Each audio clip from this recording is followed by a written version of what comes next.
The Pat McAfee Show. There'll be no rules for our guests, for us, for the things we can talk about. Yes, Speaking his mind. I've never had a problem expressing my opinions or my thoughts or anything like that. While being relatable. I haven't had that manufactured fake-ass celebrity that a lot of people have whenever they go on those big networks. I've had a chance to really build my crew, build my following, build my audience. And ridiculous. What am I supposed to do? So I'm supposed to look at something that I can definitely afford and say, nah. Is that what I'm supposed to do? The Pat McAfee Show starts in 3, 2, 1. Hello, beautiful people. It is Monday, June 27th, 2022, and this sports show on radio and the internet begins now. That's right. A little early, you jumped the gun. We're off today, Friday. I don't know who it was. It was me. I was excited for Let's You gotta Ride. wait for a damn second, I think, before we pow drive and beat the hell out of the dead horse that is the Let's Ride pony. Hell yeah. That we've done now for 3 weeks, I guess. We hope you all had a fantastic weekend. Obviously, headlines in the real world kind of carried the conversation on the internet, and none of us understand why the fuck that would be something that people would choose to dig into at this particular time of life. But we will continue to obviously try to be the thing that we are every single afternoon, which is a bunch of stooges on the internet, hopefully distracting you from the everyday world that can sometimes be a little bit like, why? What the hell? And if you're going through the why, it's going to happen again. Yep.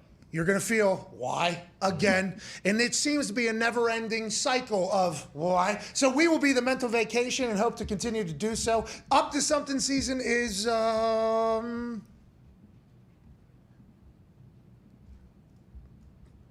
back on. What? Oh. Since when? What's that about? Lot going on. Since today? There's a lot going on. Anyways, 4th of July weekend's coming up, and we all assumed that this was going to be the weekend that we found out about Deshaun Watson and what's going to happen to him. We'll have Ian Rappaport on today in the second hour, 1:15 Eastern Standard Time. Everybody in the NFL media that normally takes this week off, basically talking about how this used to be a weekend where nothing happened, or a week that nothing happened. They said this week it's going to be vastly different. Is that because Deshaun Watson? Is that because Baker Mayfield trades? Is that because of anything else going on in the world? We shall find out with Ian Rappaport in the second hour. And then just 15 minutes from now, Mike Rupper, former Stanley Cup champion, will join us to chit-chat about the new Lordo owners, the Colorado Avalanche. Yeah. Woo! Congrats, Lon. Congrats to the Avs. Okay, listen, we were big fans of the Tampa Bay Lightning because Patty Maroon is friend of the show, came on the show. Nobody from the Avs came on the show, so fuck them. But they were a fast team, a great team. Yeah. From the beginning of the season, they're talking about this team winning the Stanley Cup, and that's for good reason. That son of a bitch right there is a defenseman and led the entire NHL in points. He was obviously the Conn Smythe playoffs MVP, Cale Makar. They have McKinnon. They have a team that was built in an interesting fashion, and they are now Stanley Cup champions. Yeah. Took them to 6 games. Obviously, the Lightning get a big win in Colorado on Friday night to push this thing. They lose in Tampa Bay, and the Avalanche get to ride off into the sunset with a damaged Lordo because old buddy named Abe Kubel. Abe Kubel can't skate. He was drunk immediately upon getting Lordo. How could you not with how beautiful that thing falls into the ice? And Lordo, that was sitting here just a couple weeks ago, is now damaged for at least the next run. They will have it fixed. Greatest trophy in sports. Yeah. Honestly, greatest trophy in sports. Now that we got to see it. I mean, the Lombo is what we're all looking for, but the Lordo is obviously a beautiful thing. Congrats to the Avalanche. And Stan Kroenke. Yeah, Stan. Stan Kroenke, who is a in-law to the Walmart family, I guess, has a shit ton of cash, had money beforehand. This year, Stan Kroenke, okay? I don't know how everybody else's year going. Let me tell you about Stan Kroenke's year. He hosted a Super Bowl at SoFi Stadium, the stadium that was originally supposed to cost like $2 billion, ended up costing like $5 or $6 billion, and he paid for it out of his pocket, basically. Just him. Taking this team out of St. Louis, you can sue me, I don't care, for a couple $1 billion. We're going to LA. I'm building a stadium of the future. Looks like an absolute spaceship. Not a dome. Not a dome. No. I would like to have a little space in between the roof and the Lightning. side, so if there's lightning, we have to delay the game. But whatever the case, host the Super Bowl in the stadium in LA. His team's in it. They win the Super Bowl. He also won the NLL title with the Colorado Mammoth. I had no idea. Let's go Mammoth, huh? That's the National Lacrosse League, I believe, Sure. right? Sure, yeah. I think it's box lacrosse. which is indoor lacrosse. He also secured the 2026 FIFA World Cup at SoFi Stadium, which is what there's nobody in the middle of America that hosts a World Cup game other than Kansas City. Everything's in LA, New York, and on the coast, basically. Kind of bullshit, but nonetheless. And now he's won the Stanley Cup with the Colorado Avalanche. Stan Kroenke's one of those billionaires I assume a lot of people hate, but you can't help but say, hey, fucking good work. Yeah, good picking. Congrats, man. You did it. The Talks Table, once again, has a new face at it. That's because this weekend, I do believe, Ty Schmidt and his lovely bride had a baby. Yeah. Congrats, Ty. Congrats to you, Ty. We're incredibly pumped for you. I will try my best to be the best uncle. I assume everybody in here will. Sloan, the baby's going to be incredibly spoiled. Absolutely spoiled. And I know that you two are going to be incredible parents. Happy anniversary. Happy birthday to Sloan. And congratulations to the Schmidts from all of us. Yeah. Can't wait to see you back here in a few weeks, pal. Sitting in his place in the Toxic Table was a man who is ever toxic as anybody at Nick Marota. You look fantastic. Congrats on hockey coming and going this year. Thank you, sir. It was a great season. A lot of clapping has started. It's a good Monday here. And a lot of clapping. Well deserved. It was a great season for the NHL. One of the best they've had in probably 10, 20 years. They are actually back on the map on TV. People could see games. It was a nice change of pace for them. Saw a couple of tweets from people that said, I would have had zero interest in this game if it wasn't for Lordo making its trip to the studio. Let's hope that happens next season. Yeah, it was a good idea, right? I saw Mike's big ass on camera last night more than a few times. His hair was flowing. I saw him doing an absolutely... the keeper of the cup guy. Yeah, Mike guy right back there. Crushing it. Literally, I'm staring eye to eye with him right now in my head because that's where he sat, right there. Yeah, he was walking with the other guy that we didn't get. I think his name was Lance, the other guy. Good hair Phil. on him, too. Phil Pritchard. Phil and Mike, they looked amazing. They walked that thing in there. Lordo woke up in the town in which a game was being played. That's a special time of year. The Avalanche get to win. They were supposed to win all year, right? This is a team that everybody predicted to win this thing. Preseason odds-on favorites, regular season odds-on favorites, and odds-on favorites going into the playoffs. From start to finish, they did what they were supposed to do. How come Tampa didn't, soften that ice a little bit again? Yeah, a little bit. What's that all about? I think they tried. It was awfully chippy, but Colorado just overcome. Is that why old buddy tripped with Lordo? Oh, no. Oh, that Could have been. No. Come on, guys. Easy out for him, though. Not the Zambone. Yeah, obviously the guy that tripped with the cup named Nicholas Abe-Kubel. Sure. Nicholas. I didn't hear the name Nicholas the first two times. Hyphenated last name. Abe-Kubel. Have you said Nicholas every time you've told me this? Once. I thought it was Abe Kubel. Yeah, me too. I don't think you've said Nicholas yet. This is the first time you said Nicholas. The guy's name being Nick is much fucking Maybe easier. I didn't want to slander Nick's. Well, listen, Nicky. Saint Nick Maraldo, Nick Abe Kubel. What? Maybe it was the goddamn ice that old buddy tripped with Lordo and damaged that beautiful piece. Now, Gronkowski, who has retired, congrats to Gronk. Attaboy, Gronk. He played baseball with Lombo Yeah. and dented the football, and it's still dented. Yeah. They'll fix Lordo. Like, they probably already fixed Lordo, right? That's a good question, actually. I wish we could talk to Mike to figure out, because they will fix it eventually, but I don't know if they're going to take it away from the players. Like, they're not letting that thing go right now. They just won that. They battled all year for that thing. I seen Nate McKinnon take a little baby sip of beer out of the Lordo. Just a little one. What do you mean? There had to be others. At Boston Connor here. I understand. Nate McKinnon, best friends with Sid, I guess. Yeah. Nate McKinnon said that he was the drunkest one at Sidney Crosby Stanley Cup parties. And he's hoping that Sidney Crosby will be the drunkest one at his party. I seen him take just a little baby sip out of Lordo, and I said, Nate, that's why you didn't win the Conn Smythe, pal. Yeah, that was tough. And I assume hopefully his thought process was, everyone's got to take a quick sip, then everyone gets to chug a full beer out of it. Blood of Christ. Yeah, situation. exactly. So were they wiping it down like the priests were or whatever? I don't think they wipe anything How long away. is that team together for? This team's together for a while? Oh, yeah, they got to run here. A couple guys leave, but the core is intact. McCarr, McKinnon, Landeskog, they'll all be there for years. Well, they're going to have to sign Jack Johnson back, and if they don't, they're fucked. Yeah. Tone Diggs, how you doing, pal? Good. This is How are pop. you doing, pal? Great. How was your weekend? Good weekend. Got some home renovations done. Took Nice. care of some stuff that I've been putting off. It was a good weekend. I ran some errands as well, fixed some things, got new internet in the house. Here we go. That was a big deal. Thank you, Nick and Zeta, for stopping by with old Billy and then the MetroNet guy, Jake. Here you go, Jake. Shout out, Jake. Jake the Snake. Alex Alex sorry. from MetroNet. Jake was somebody else that was there. A fish guy was also at the house I met for the first time. Nice. Yeah, his name's Tyler. Tyler's the fish guy.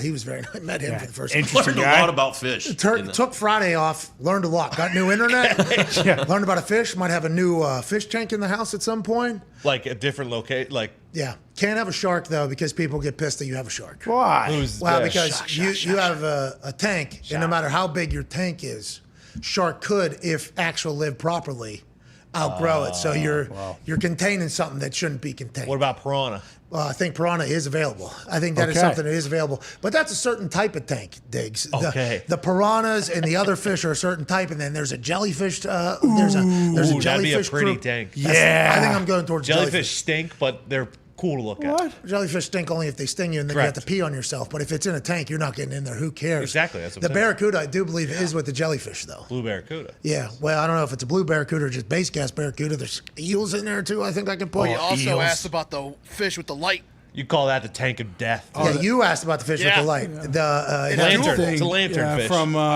Finding Nemo. It's at the bottom of the ocean. Anyways, I think we all got some shit done around the house, and I like that. I feel very accomplished when I do stuff like that. Very rarely get to do it because I spend my weekends either sleeping or chilling. Getting the stuff done, it feels damn good. You feel like an old man right now. I do. I mean, it's great because you do it, and there's some ups and downs. It's kind of like a Disney movie where everything's good, and then there's a bad part, but in the end, you fucking thrive and you feel good at the end. Yeah, you feel accomplished when you look back on what you had accomplished. Yeah. You used that internet this weekend? I did. Watch anything good?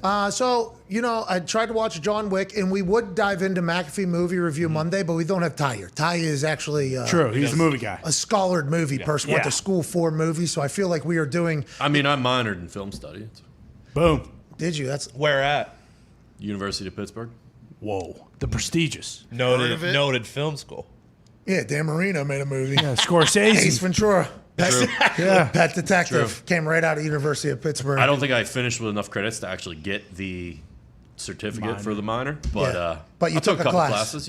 Yeah, I took frisbee class. Still don't have forehand. You don't play ultimate? I thought you had a forehand. Nah, I don't have forehand. No froth? Don't froth either because I don't have forehand. Okay. Can't control it. Skipped the classes. Showed up at test days. Everything else was good. Forehand day, big F. So I ended up getting C in the class. Yeah, that works though. No, I mean it does, I guess, but that was one you expect. You expect to get an A at. The GPA boosters, sure. That was one, but you only got 4 tests, and if you fail one of them, you're kind of fucked. You know what I mean? And then the final had forehand in it, and it turns out I did not practice from the failed test to the final. And I really took quite a bit out of my score there. Yeah, I got a C in that class, but that didn't make me a Frisbee expert. What you're saying is you took in multiple classes. And I guess I watched a silent movie class as well. Yeah, there you go. That was a pretty good one. The train robbery, right? Yeah, The Great Train Robbery. Boom. Black. It was like one of the first movies ever. 14 minutes into that thing. Yeah, I said, I can't do this. That class was 4 hours long. They're showing these fucking biblical proportion movies. It's like, you need to slow down. I ain't doing any of this.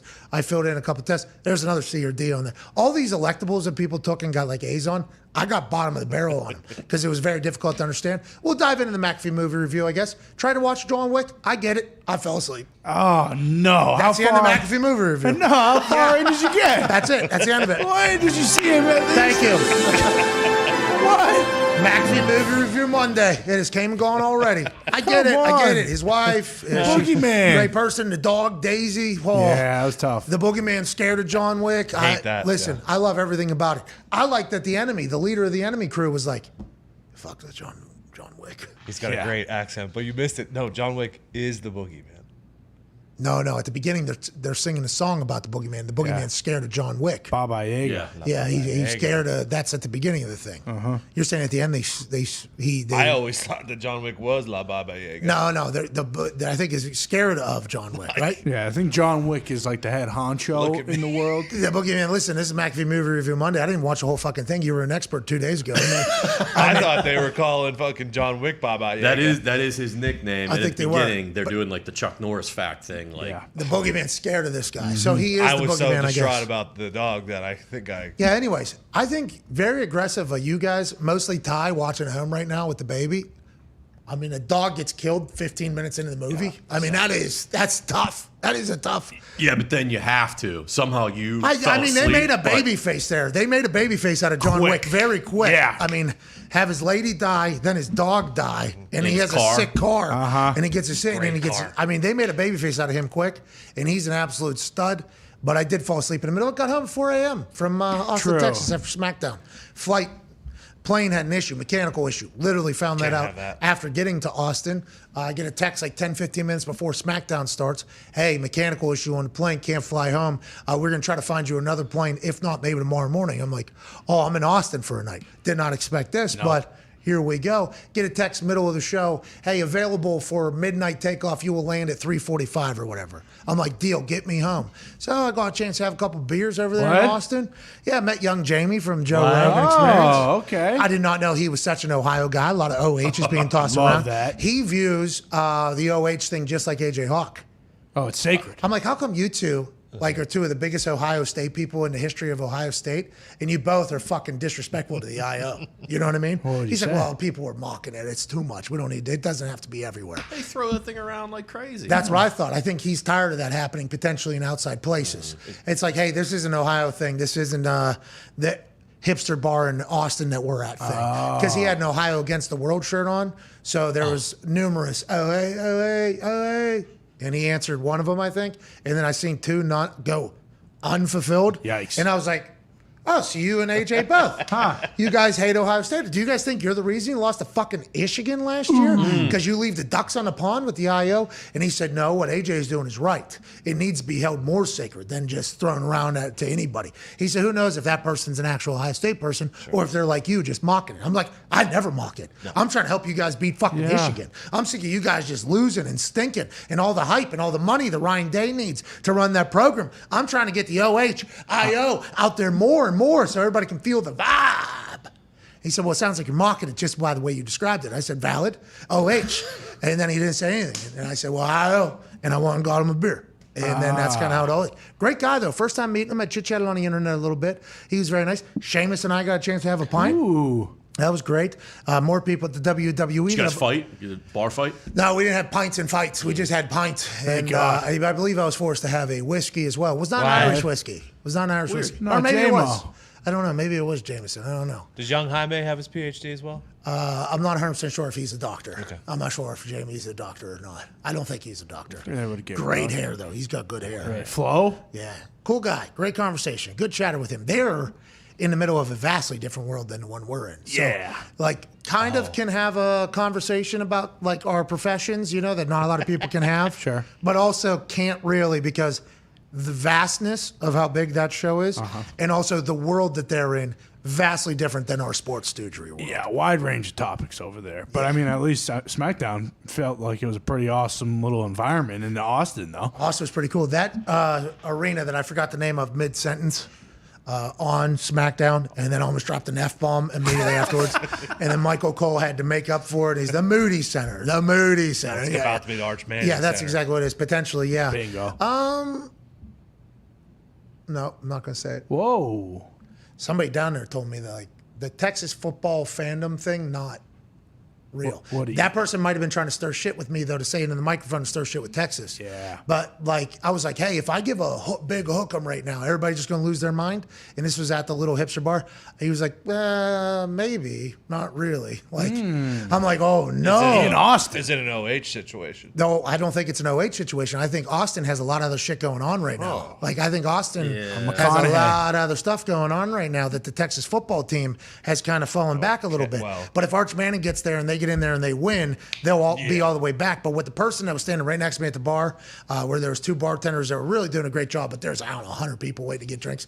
So it was quite a fascinating little scene there. Yeah. So I got a chance to chat. He said, Texas football fandom, the stadium will always fill up, because we're there, but it's not like a live or die situation like it maybe was in the past with Texas football. Interesting. But when it comes back, I think Arch Manning will bring it all the way back, which is even better for Arch, for him to hook him. But the Moody Center, 2 months old. We're one of the first shows in there. No way. Yeah, it's fucking beautiful. State of the art. Beautiful. Air conditioning was great. It was 104 when I landed. Jesus. Austin was so hot. Texas in the summer. Speaking of hot, hockey. Hell yeah. Yes.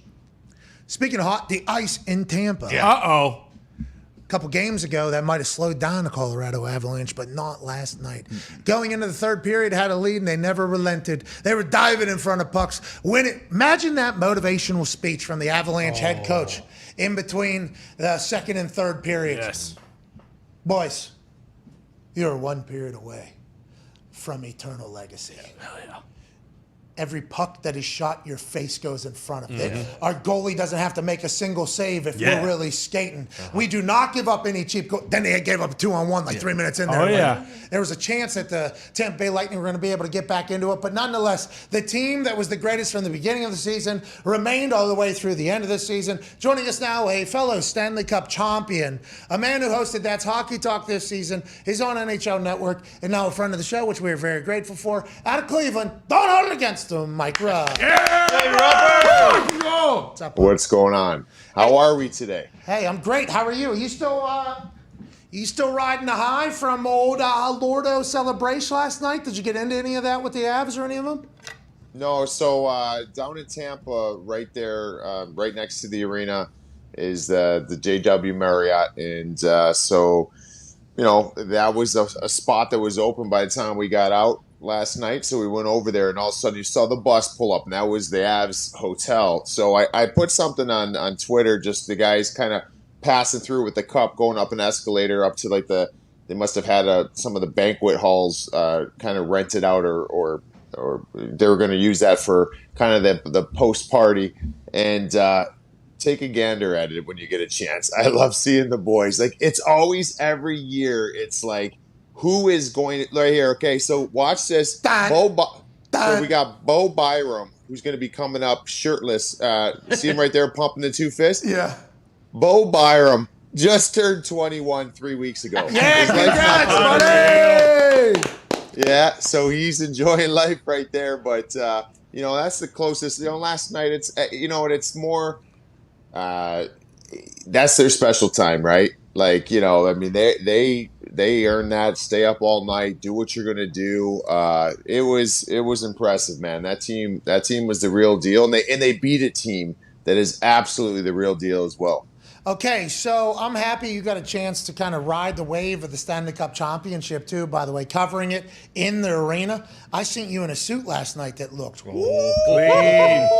Hey, that was a Lordo suit you had on last night. Lordo suit, yeah. Bring out the good one, man. You got to bring out the good one for that. So, yeah, it's, special occasion. Hey, greatest year for the NHL in some time this year. I think the games, the matchups, the television, the broadcast, the conversation. I feel like this year was a big year for the NHL, and the Avalanche were a team all through the year that everybody thought was going to win. Yeah. So I feel like that's a good outcome, and they topple the back-to-back Stanley Cup champs. Feels like this was a perfect storybook for the NHL this year, or no? Yeah, no, it was. I mean, we had the big rights deal with TNT and ESPN, and I thought both networks did a great job. I'm sure there's going to be some pivoting along the way and adjusting to different things, but the viewership was up. It's just the nature of it too. It's in more households with these two networks, so that helps a lot. And then, man, I thought the playoffs were awesome. I thought round one we had. So in round one of the 8 matchups, we had 5 of them go to Game 7s. And it's not too often that you have what people think are the best two teams that actually meet in the finals. And this is like the first time we've really seen that in a really long time. We had one team that was trying to make history with a three-peat. And maybe there's this other team here in Colorado who a lot of people think probably should have arrived a year or two ago and won their first cup of this, and they might be that next team that's kind of grabbed maybe that Western Conference for the next number of years, man. I thought it was awesome. Star power galore. Hey, Cale Makar. Yeah. Cale Makar has been we had it in the post-game show last night. I mean, insane. This guy's last number of years. So he's 22 years old. By the way, just real quick, Conn Smythe playoffs MVP. He can walk through any place in America outside of Colorado. Nobody would no clue. No. But next couple of years, because of what you're about to say, I think he's young. Yeah, well, I joke around. Nicky knows this. Like I call him. He looks like Elf on the Shelf. He's always got these rosy cheeks. He's got this like little, unassuming face, but he's a cold-blooded assassin out there on the ice. His numbers he's putting up are up there with Bobby Orr. Paul Coffey. I mean, you're talking all-time greats. He's 22. So he's won now in the last number of years. He's won the Hobey Baker for best, that's the Heisman in college hockey. So he won the Hobey Baker. He won the Calder Trophy NHL Rookie of the Year. He has won he was first team All-Star or all that kind of stuff too. You know, it's a little bit lesser of a significance. But then he won the Norris Trophy, best defenseman. He won the playoff MVP. I mean, this guy, the next thing, he potentially could be in the conversation if things keep progressing like this. He could be a league MVP guy. Is a defenseman. He's incredible. And this was kind of a big coming out party for him a little bit. Who's the last defenseman that was that won MVP? Because this is a big deal, right? Like a defenseman having more points than everybody else is a massive ordeal, especially when you got McKinnon on a squad who started a playoff run where he was on top of the world. A defenseman leading in points and then also winning that is huge, right? This is not normal at all in the NHL. No, if I had to guess, I'd say Bobby Orr. Oh yeah. I would guess because Bobby Orr had over 100 points. No. That's the 20s? No, I don't think 70s. he led the league in points, but the last guy to win the MVP as a defenseman would be our friend Chris Pronger. Yes, Pronger. Yes, Prongs. But so we're talking. Oh, we're just talking defenseman winning the MVP? Yeah. Prongs, our boy Prongs. But yeah. So That was what, 2000? Bobby Orr had over 100 points. But that's some of the stuff that some of these, Cale Makar's not far off that, right? And he's a young kid. He's just getting better and better. But it's nuts, man. It is nuts what that young team did. And here's a little kicker to it. You know what? We talked about it on the show before, Pat. It's like, in the next coming days, we're going to see all the injury reports come out. We see it in every sport, right? When their season's done or the playoffs are done. And they're always, you read it and you're like, holy shit, these guys, like what? I've had a couple conversations with people that have said, wait till you see what Tampa was dealing with. No excuse. The best team won. We know this. The best team won. Colorado was a better team than Tampa right now. But from what I've heard, there's like significant. You heard John Cooper say it, the head coach of Tampa after the game. If this was the regular season, we'd be playing with half of our minor league roster. That's how banged up our group is. So I love that, man. That's playoff hockey. It gives me goosebumps just talking about it. And they were close, but both teams are dealing with a ton of injuries, and that's what makes hockey playoffs great, I think. I think hockey is such a throwback sport. Now I don't know if that's going to change with all the modern coverage and the money that's going to be handed out and the superstardom that's going to come with this all. I think it's only a matter of time, much more than lacrosse, much more than soccer. I think the hockey world is about to blow up because of the NHL. PK Subban's on First Take right now, right? Like I think hockey is going to see quite a growth. So maybe the throwbackness of the sport might disappear, but it's just expected, right? Of hockey guys, like, are you hurt or are you injured? Yeah. And even if you're injured, can you play? Yeah. Then the rest of the locker room, your coaches, and even the entire community is like, what do you mean you didn't play with a broken fucking leg? It's the playoffs. That's an old school throwback mentality in a lot of sports that is still happening. And I think that is why the world is going to have a lot of respect for the NHL. I can't wait to hear what the fuck these guys have been dealing with. Broken legs have come out like, oh, this guy actually has a broken leg. You saw him play last night for 40 minutes on ice, skating through there. Yeah, he actually has a broken leg. He'll be out for like 8 months or something. Like that shit happens in hockey. Yeah, it's funny that one of the big, there's been a ton of great storylines for Colorado that's allowed them to win this cup, but Val Nichushkin, okay? Here's a guy, he's a Russian player. He's big boy. He's a big boy. He's probably Probably 6'4", 6'5", maybe 225 or so. He's jacked. He skates hard. He's a fast skater, but he's big, right? And he was dominant in these playoffs in a lot of different ways. In my opinion, he may have been their best forward in the finals. So he gets hurt, and they don't know if he's going to play yesterday. So it's funny because this is like our pre-production meeting. So all eyes are on Val. Val goes out in pregame skate yesterday, optional pregame skate. He goes out, no equipment. He's got like his bike shorts on and like a t-shirt, and he puts his hockey skates on, and he's going out there, and he's just kind of being gingerly on it. He walked into the arena with a limp in a walking boot.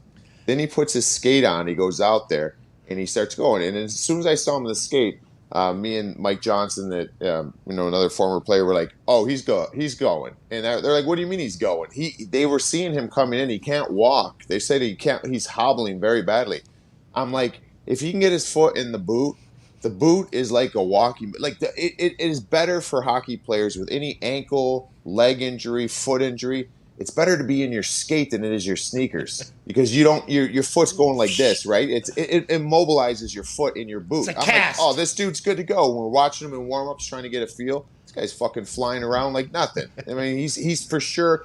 I've been told there's like at least 5 or 6 guys that have broken feet. Jesus. Yeah, it's like, it's nuts, man. They're blocking shots. You break your foot. And the guys are just dealing with it, and it's incredible. I love the thought, though, of other people who weren't in the hockey world going, that guy can't even walk, so we'll have him down as out. And you guys look at him. I'm like, no, he's good, he's fucking man. playing. Can he put his foot into the skate? Yeah. Then he's playing. What are we even talking about? This is Yeah. But well, I mean, it's like, 2022, think about Rob. it from that standpoint, though. What's that? Lordo's in the building. All right? Bingo. You throw that thing up there, Pat. Yeah. First off, that one's in much better shape than the one last night. You saw that thing get dinged up? Oh, you're talking about Nicholas? Yeah. You're talking about Abe? when Nicholas nicked the bottom of Lord Stanley Cup? Just found out his name was Nicholas? Oh, big well. It looks like a fucking chunky soup can opener just damaged. We're at the grocery store, just When you try to open it from this thing, when you're trying to spin. Yeah. I understand what you're saying. Oh, That's awesome. Yeah, that's unbelievable. But at least it was the bottom, I guess, right? But anyways, That little kid, hey, that little kid holding Lordo like this in the front row, this little baby Yeah. Lordo, that was awesome. Unbelievable. Like NHL should have that photo. Yeah, he's good. like that. And then I think there's a zoomed out one where I think actual Lordo is in front, and I think he's wearing the same jersey as the person that's holding it. Like the NHL, if they don't get the 8K photo of that and just talk about like that is awesome. Forever. hey, this is what hockey means. Yeah, it's fucking awesome, kid. Hey, good on you, child. You won the Lordo too, pal. Go on. So where we're sitting, our set, okay. We're sitting there, and right where the tunnel came out, where the cup came, our set was right up there at the end of the top section, right in front of us all game. We were in front of behind Colorado's family section. So all the wives, girlfriends had these sweet jackets made up. They had their they had like their jean coats with like the Edmonton. The McDavid. like that. So they had all that stuff. Ended a relationship. So we're sitting there, and so the game ends. The clock's counting down, and you're watching it count down. And I never seen anything like this because like when we won, we were on the ice, and I haven't been this close to family members that have been a part of this grind with the families, with the guys on the ice. Everyone like bawling, and I look over, and the crew that we're on with, Mike Johnson and Jameson Coyle, we look over and we're like, that guy looks like a lot like Jack Johnson. Is that Jack Johnson's brother? And then we start putting it together. AJ? It was the best thing ever, guys. I can't even tell you. Like his hands were on his head. He's a grown man, like whatever.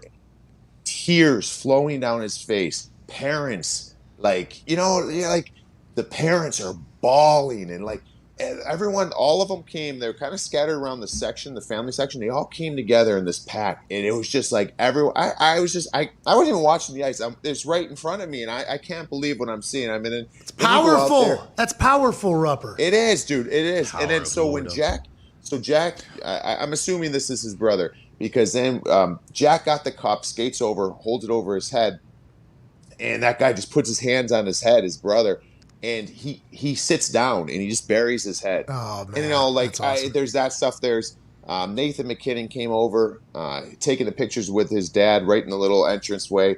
And Nathan McKinnon's mom comes out, and it was the coolest thing because she's just this little thing. Nathan McKinnon's a bull. She comes out, he gives her a long hug, and then she just gives the biggest smack on the back, like it's like the coach giving you like, yeah, just pounding in the back. And I'm like, his mom's so fired up. Like, these kids have talked about this, have played these things out in their household since they were 3 or 4 years old, especially the Canadian guys, right? So they're seeing it play out. It was powerful, man. It was really cool. Well, it's the family's dreams too. You know, they've sacrificed a lot. A couple years back, and baseball is not a sport that I fancy to watch. I just can't get into it. I apologize. but they had like the cam on this guy's dad. It was his first ever game in the big leagues after all these years in the minors, and his dad was there, and they showed his dad, and I think he hit a bomb, and his dad like went crazy and was crying. Just I'm like getting teared up thinking about it. The amount of balls that dad threw, right? The amount of balls and the amount of time that they were invested in this dream to come true. You getting to witness that last night is an absolutely glorious thing, because that's all their dreams, right? And they've heard all the bad shit that has been said about their kids and about their boyfriends or husbands or whoever's out there. That whole dream to the top is from every part of the village almost. And getting a chance to watch that had to be so cool. You probably thought about your family whenever you experienced it, what was happening and what was going on. It's that's a cool thing. And that's what happens. That's what Lordo can do for the whole family. That's what Lordo can do. I got a funny story real quick about when not to make this about me, but just about winning the cup, right? Hey, Rob, this guy won a Stanley Cup. Hey, everybody, this guy won a Stanley Cup. Hey, scored the game-winning goal. All right, we get it, dude. All right. Now, maybe I should set up like this. If you guys didn't know, I won one of those. So, anyways, no, what I want to say, so I was a rookie, right? And this is all everything that goes into it. And that's why even Colorado had that opportunity to close out in Denver, right? There's so much going on, man. You've got family, friends, everyone's coming in. They're staying at your house. They're trying. It's a lot. And teams try to do their best with like get everything situated, tickets, passes. We will take care of everything. You guys play the game. I think it's a little bit easier on the road. And but anyways, so we have Game 7, and I was a rookie. You know, I mean, I as far as the totem pole, I didn't have status as far as rank on the team. So there's tickets to go around. Each team, the team only had X amount of tickets to go around. And so my parents, my mom and stepdad came in, wanted to come in, and my dad came in. I didn't have tickets for them. Oh. And I'm like, everyone used all the tickets. Like I didn't have any tickets. And so what ended up happening is it was so cool. This earlier in the season, my mom was at the game and met a season ticket holder, and she just thought it was cool that it was a player's mom, and they became friends on Facebook. So they were like, "Are you guys coming in for the game? We should meet up and grab a drink before the game." And she's like, "Yeah, we're coming. We're trying to find tickets." And the season ticket holder, think about this: season ticket holder for the Devils was like, "Wait, you guys don't have tickets?" And she's like, "No, we'll find them, whatever." They gave their Game 7 tickets to my parents. Oh, no. Like, gave them. Like, that's dude, awesome. That's why you have fucking season tickets, so you can go to that game, right? They gave them to my parents. My dad was scalping tickets outside. So he got the nosebleeds up top. But I'll tell you what, in that moment, just thinking about that family stuff, like, in that moment, at the end of the game, when I saw them down in the locker room, it was one of the coolest moments in my life. I'll never forget it. And it like almost didn't happen, but without someone's generosity, man, I don't know. I would have snuck them in probably somehow, but I don't know. It's nuts. That's amazing. And have you followed up with because the Devils have never been back, right? Have the Devils ever been back? They've been to the finals, but have not won since then. Oh, that season ticket holder's just waiting on it. Devastating. Hey, we appreciate you though. The Rups enjoyed it. Nick, your question for old Stanley Cup champion Rupper. Well, maybe that season ticket holder was just so sick and tired of watching these guys trap and slow everything down on the way to win that cup that they were just bored with the game. Oh, a little inside hockey. You guys are boring. Rupper, as a Stanley Cup champion, you were one of the guys who received the cup after the game. Everyone knows the captain goes up. They're the first to touch the cup after it's awarded from the commissioner, or last night the deputy commissioner, Bill Daly. But then there's kind of like an unwritten rule in terms of order of who gets to lift the cup. Can you talk about that a little bit?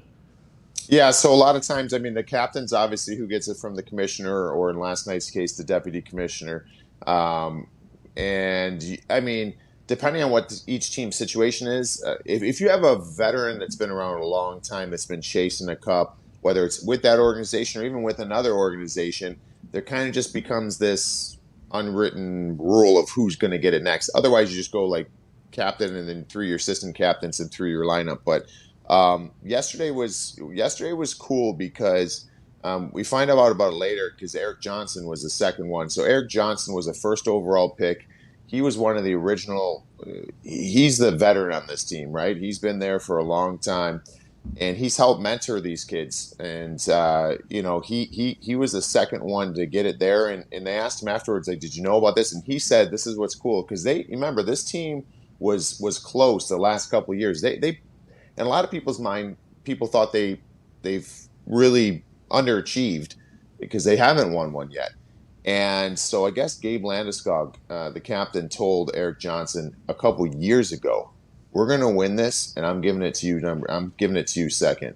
And they're like best of friends, right? So that's sure as hell what happened last night. And then it goes even from there to what it went from EJ to then you start going through like Andrew Cogliano. This guy was up for the Ironman streak in NHL history. Yes, Cogliano, and he Wildly. He's bounced around. He's played 1,100, 1,200 games, right? So he's going to get it early on. Then they just kind of go through. So it's cool. It's a neat thing because you can be a guy that's chasing a cup for Jack 15 Johnson. years. Yeah, and you're gonna get that honor like right away. Put this in this baby's hands, and the guys genuinely like they love, especially when guys have already won a cup. They love giving it to a guy who's worked his whole career for one, and so there's a couple situations like that last night. Well, I appreciate your coverage all season. I appreciate you doing That's Hockey Talk. You were a great addition to our family. Hopefully, we'll be able to bring you back. Now, enjoy the off season, pal. Yes, thank you, guys. Everybody enjoy, and yeah, we still got some hockey news, but maybe we'll wait for the big stuff to hit. But a little downtime would be nice too, right? And we'll get geared up for next season. Well, and officially, by the way, That's Hockey Talk. That's Hockey hockey talk. Hell of a run, hockey. Hell yeah. Ladies and gentlemen, Mike Rupper, thank you, buddy. Thanks, guys. All right, let's get to a break, and then we will talk about everything happening in the NHL or NFL. Okay. Whoa. There's a lot. Yeah. Allegedly, this is going to be a massive week. Mm-hmm. So, Florio tweeted, I guess he kind of subtweeted us earlier. Yeah, a little bit. He unfollowed me. What's that about? I don't know what the fuck I did, dude. Oh, nothing. You just pointed out the obvious, I think. I didn't really. Just Well, a no. throwback matter Thursday. of fact. Yeah. Yeah, that's what I mean. Whatever. Florio, we appreciate you, dude. Stop it, too. Yeah. But he tweeted that, hey, this is going to be a bigger week than normally. Ian Rappaport, whenever I said, hey, you want to come on today? He said, big week this week. Here we go. What does that mean? Uh-oh. What do they know? We'll talk to Ian Rappaport about 30 minutes. We'll talk to AJ Hawk in about 17 minutes. We have a lot of other stuff to chit-chat about as well. Hopefully some phone calls with you on the 5 Energy phone line, 1-833-4-McAfee. We're back in 4.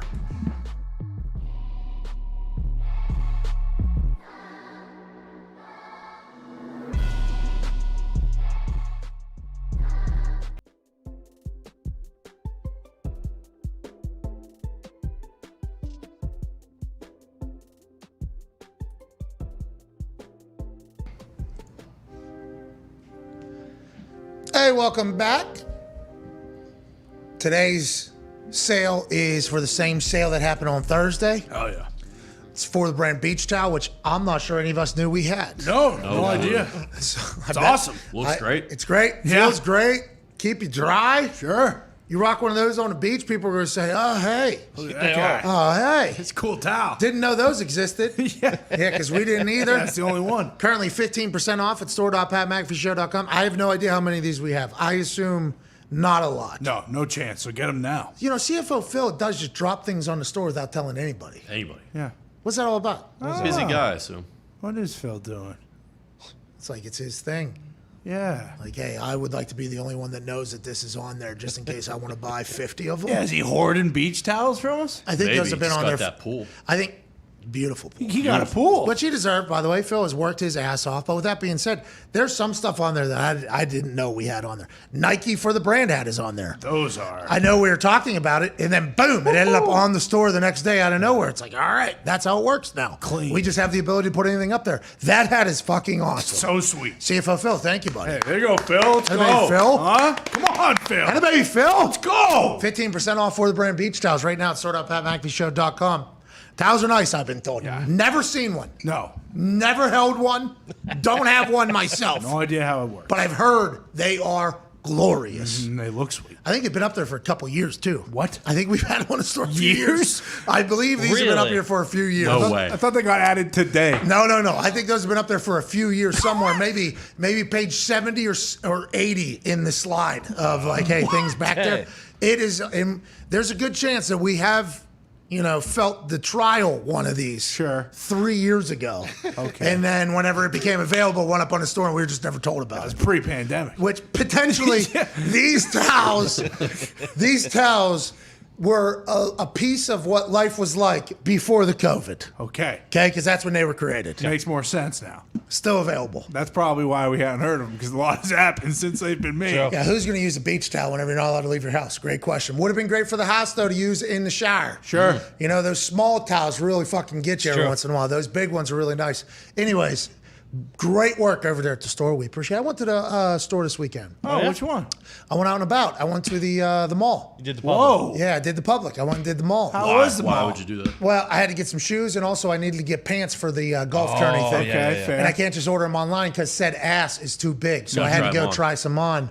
So I went out into the public, saw the mall, did some stuff. Everybody was great. It was Yeah. great. There was like 3 guns around me at one point whenever I was Okay. at the champs. I knew that. I saw it literally in people's just attached to their gym shorts. Yeah. Somebody had one right in the back that had their shirt tucked in. I'm like, all right, a lot of people got guns walking around here right now. What?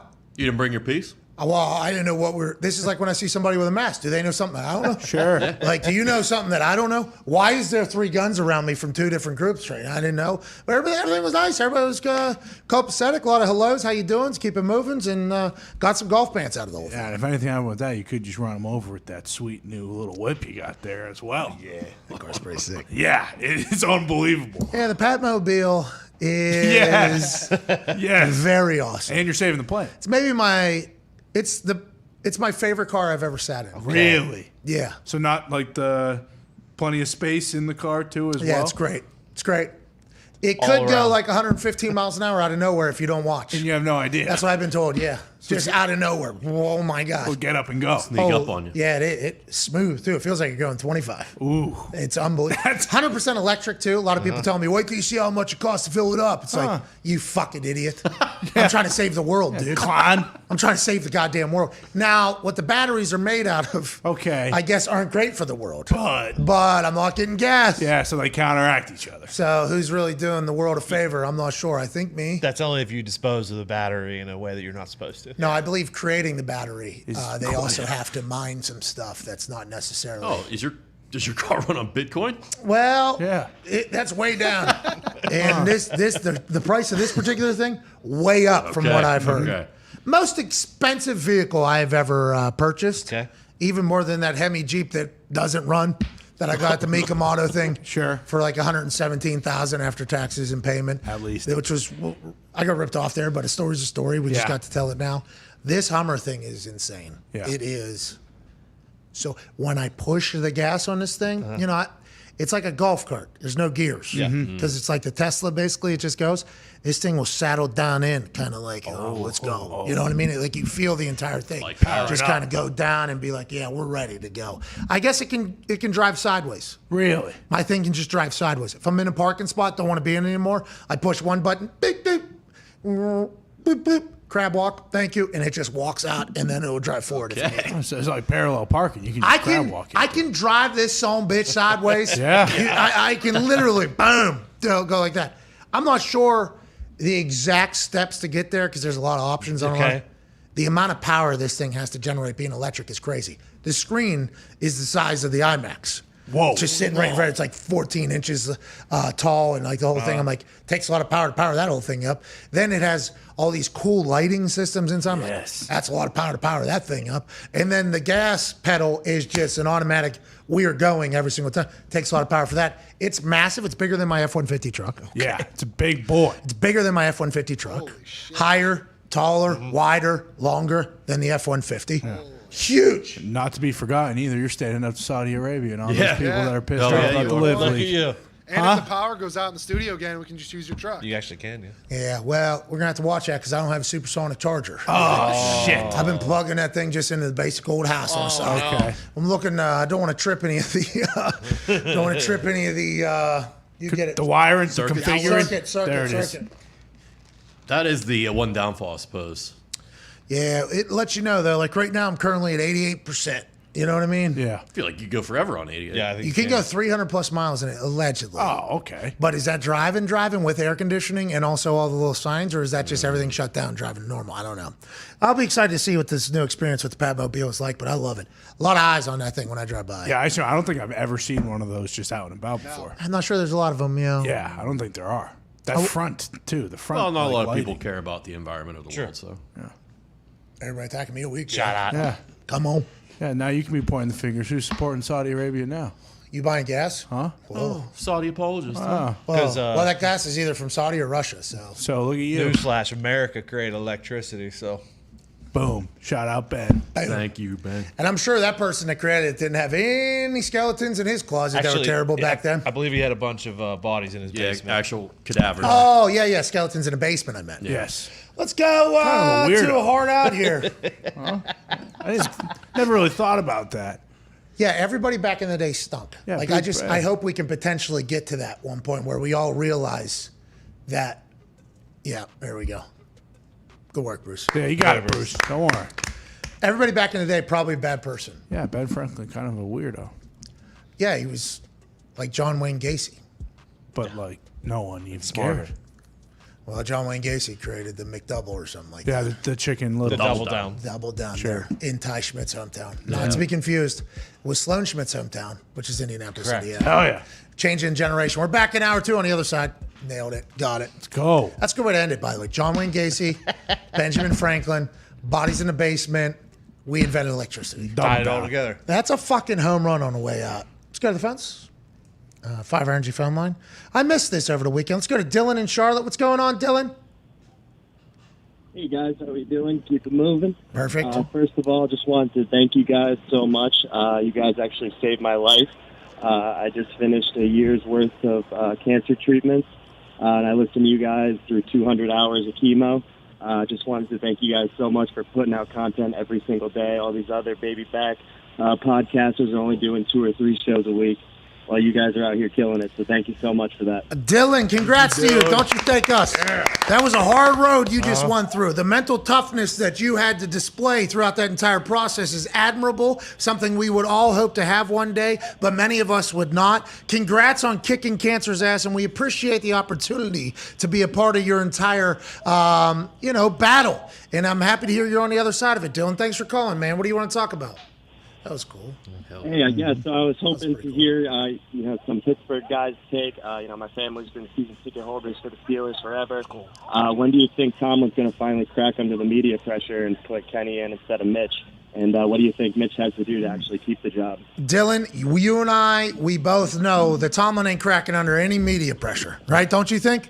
The standard's the standard. He's going to keep it up, I think. Yeah, so Dylan, here. Mitch gets a couple wins under, he's going to keep the job himself. Hey, Dylan, a little bit of an update. Kenny Pickett will be on the show tomorrow. Whoa. Yeah, so we'll ask him directly. Hey, when's Tomlin going to accidentally falsely put you in there? What do you think? Thanks for the call, Dylan, and thanks for allowing us to be a part of your entire battle with cancer. That's very cool. Yeah, Kenny Pickett will be on tomorrow. I think Dana White might be joining us today in the 3rd hour. Dana? I watched their fights this past weekend. There were some... Let the bodies hit the floor a little bit. It's a massive one. There were some fights. There were some real fights this upcoming weekend, though. Biggest card, allegedly, that they've ever put together. Sugar Sean seems to be in great shape. He's in there. That's taking place in Vegas, same night as Money in the Bank. Okay. Vegas is about to be upside down. Yeah. Can't wait to talk to Dana about that in the 3rd hour. Ian Rappaport will join us in about 17 minutes, and AJ Hawk will be in 3 minutes. Shout out to Dylan. He made me feel good there. That was very cool. I mean, at least there is a little something on the reason why we do this show. Mm-hmm. That's right. I'll get a tweet or something or a message from people, and they're like, hey, thank you for, the show being with me through insert name of hard time.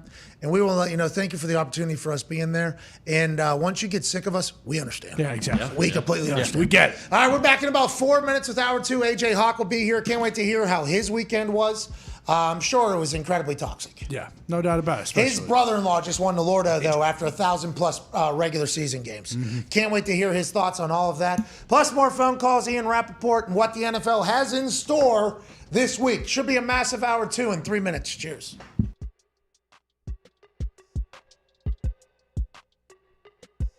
it's just like I'm frustrated with flying cars because I'm obsessed with that.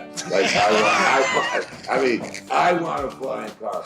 Me too. What I got is my phone instead. It's like, well, the future is on your phone really right now. It's not like literally in front of you. You can't get into a flying car, but your phone has it all. It's like, I don't want this phone. I'm not going to have this phone 14 hours a day like you young people do. No, thank you. Like, I'm not from that generation. But, give me a flying car. And honestly, when we shut down the Mars missions, we were supposed to be going in 2024, and we shut it down. But a lot of people don't realize is, from here to the moon is 208,000 miles roughly. 200. So you can think about that. Well, in this country, a long road trip could be 4,000 miles, and how far it is to Australia. So 200,000 miles. That you think about that, and that's far, but like Mars. Think about this: is 250 million miles. 250 million miles. So, that's a little different thing because, when you go, it takes about anywhere from, 9 to 11 months to get there, depending on the alignment. Are you going to fucking Mars? And so, Jim, are you going to Mars? It sounds like you're... I wish I was. Maybe you'll have, I think you'll have a chance to do a show from there when you're 80, Pat.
The Pat McAfee Show. There'll be no rules for our guests, for us, for the things we can talk about.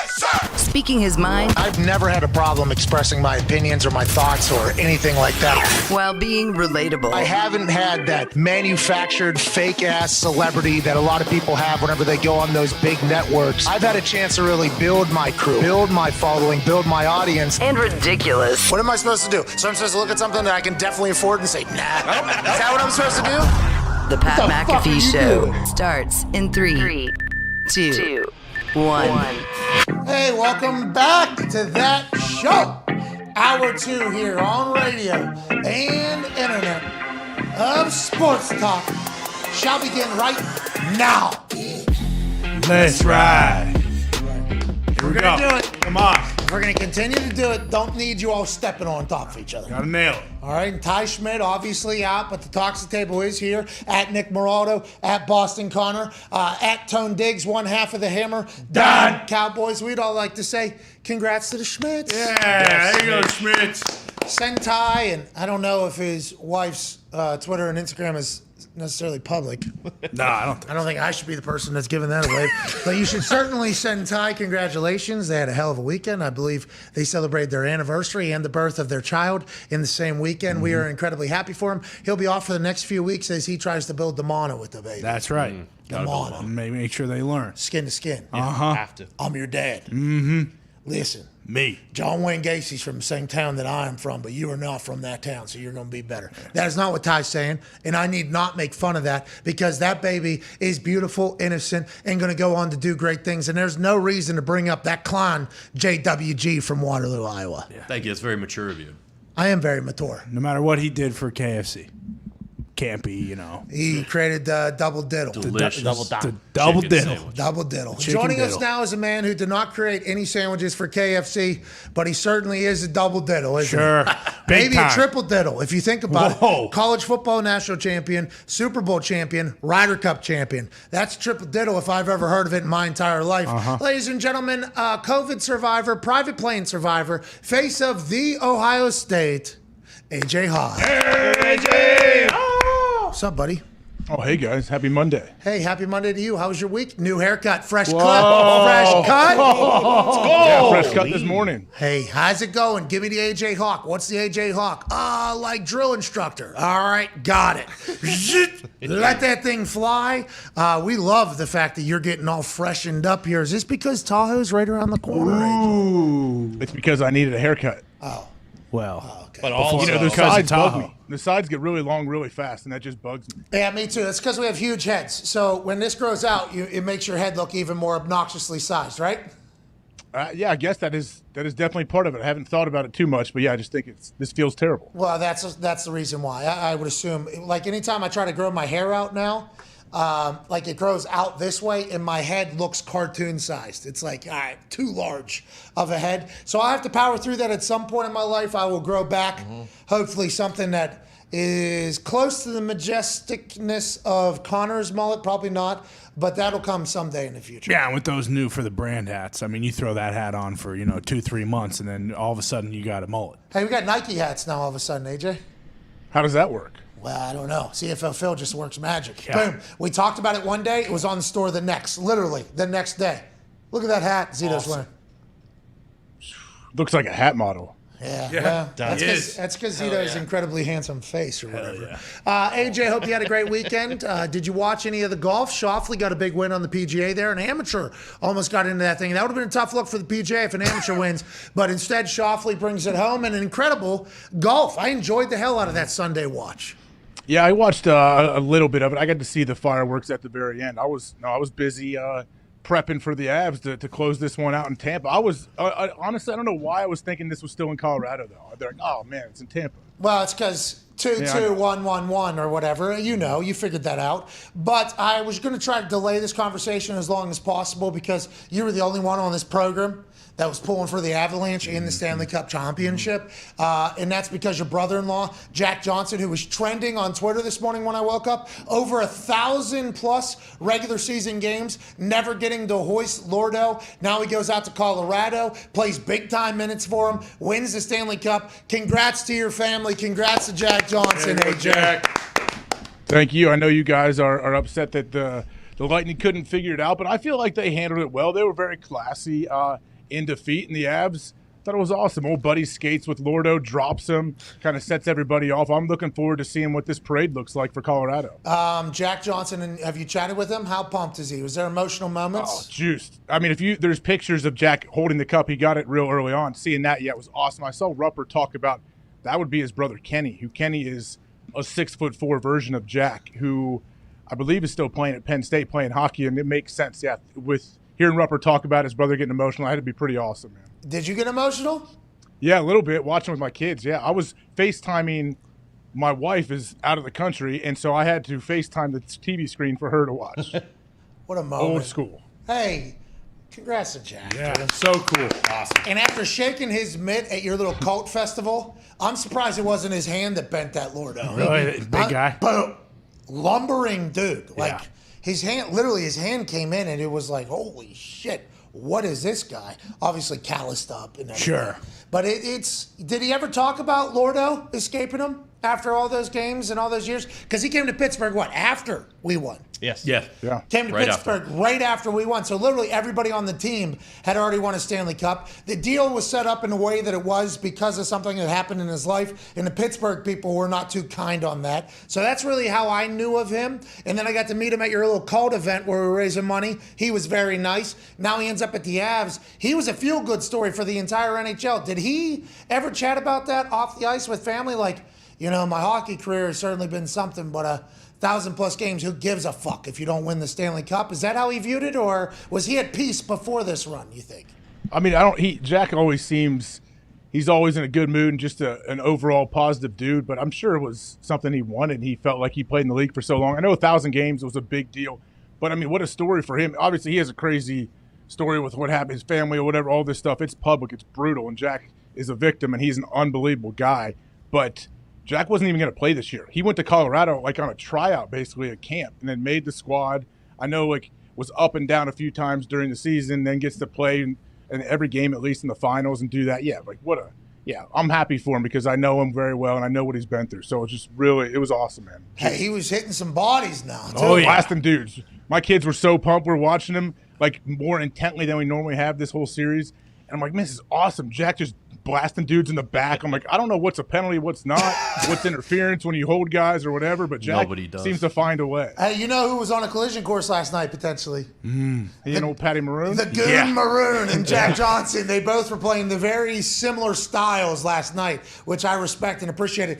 Patty Maroon getting caught not only on camera, but by a guy where he's about to baseball swing his stick off the back, and then the tweet, here's 3-time Stanley Cup champion.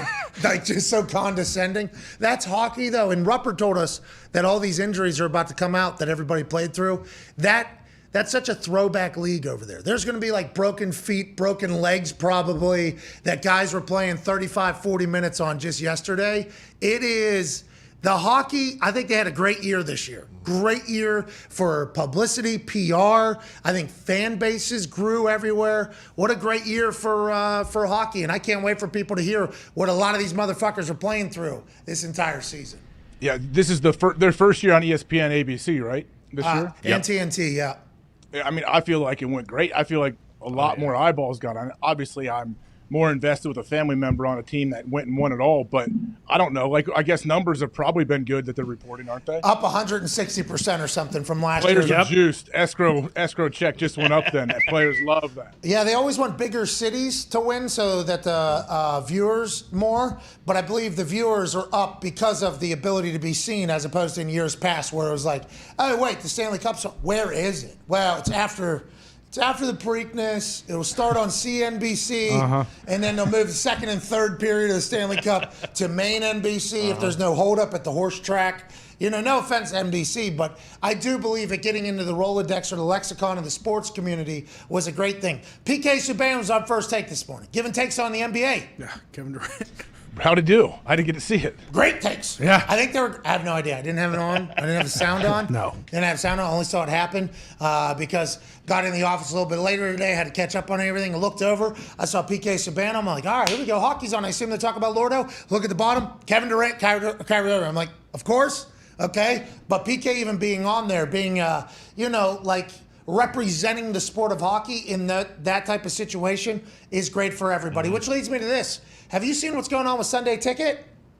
What, everyone's bidding for it? So DirecTV for the last however many years, 1990 maybe they said. The only thing keeping DirecTV alive, Yes. I would believe, is this, right? Yeah, by the way, only thing keeping probably Fox alive, CBS alive, everything is these NFL deals that are happening, and I'm sure they would survive other ways. $1.5 billion a year is what DirecTV had been paying for Sunday Ticket, and the NFL is looking for a 100% increase on that. We would like $3 billion a year, and there's only a few companies that can afford paying $3 billion a year, and it's all the streaming platforms basically. They're saying Apple's in the game, Amazon's in the game, maybe even Netflix getting into the game, and Disney potentially getting in the game. Would that mean ABC or would that mean Disney Plus?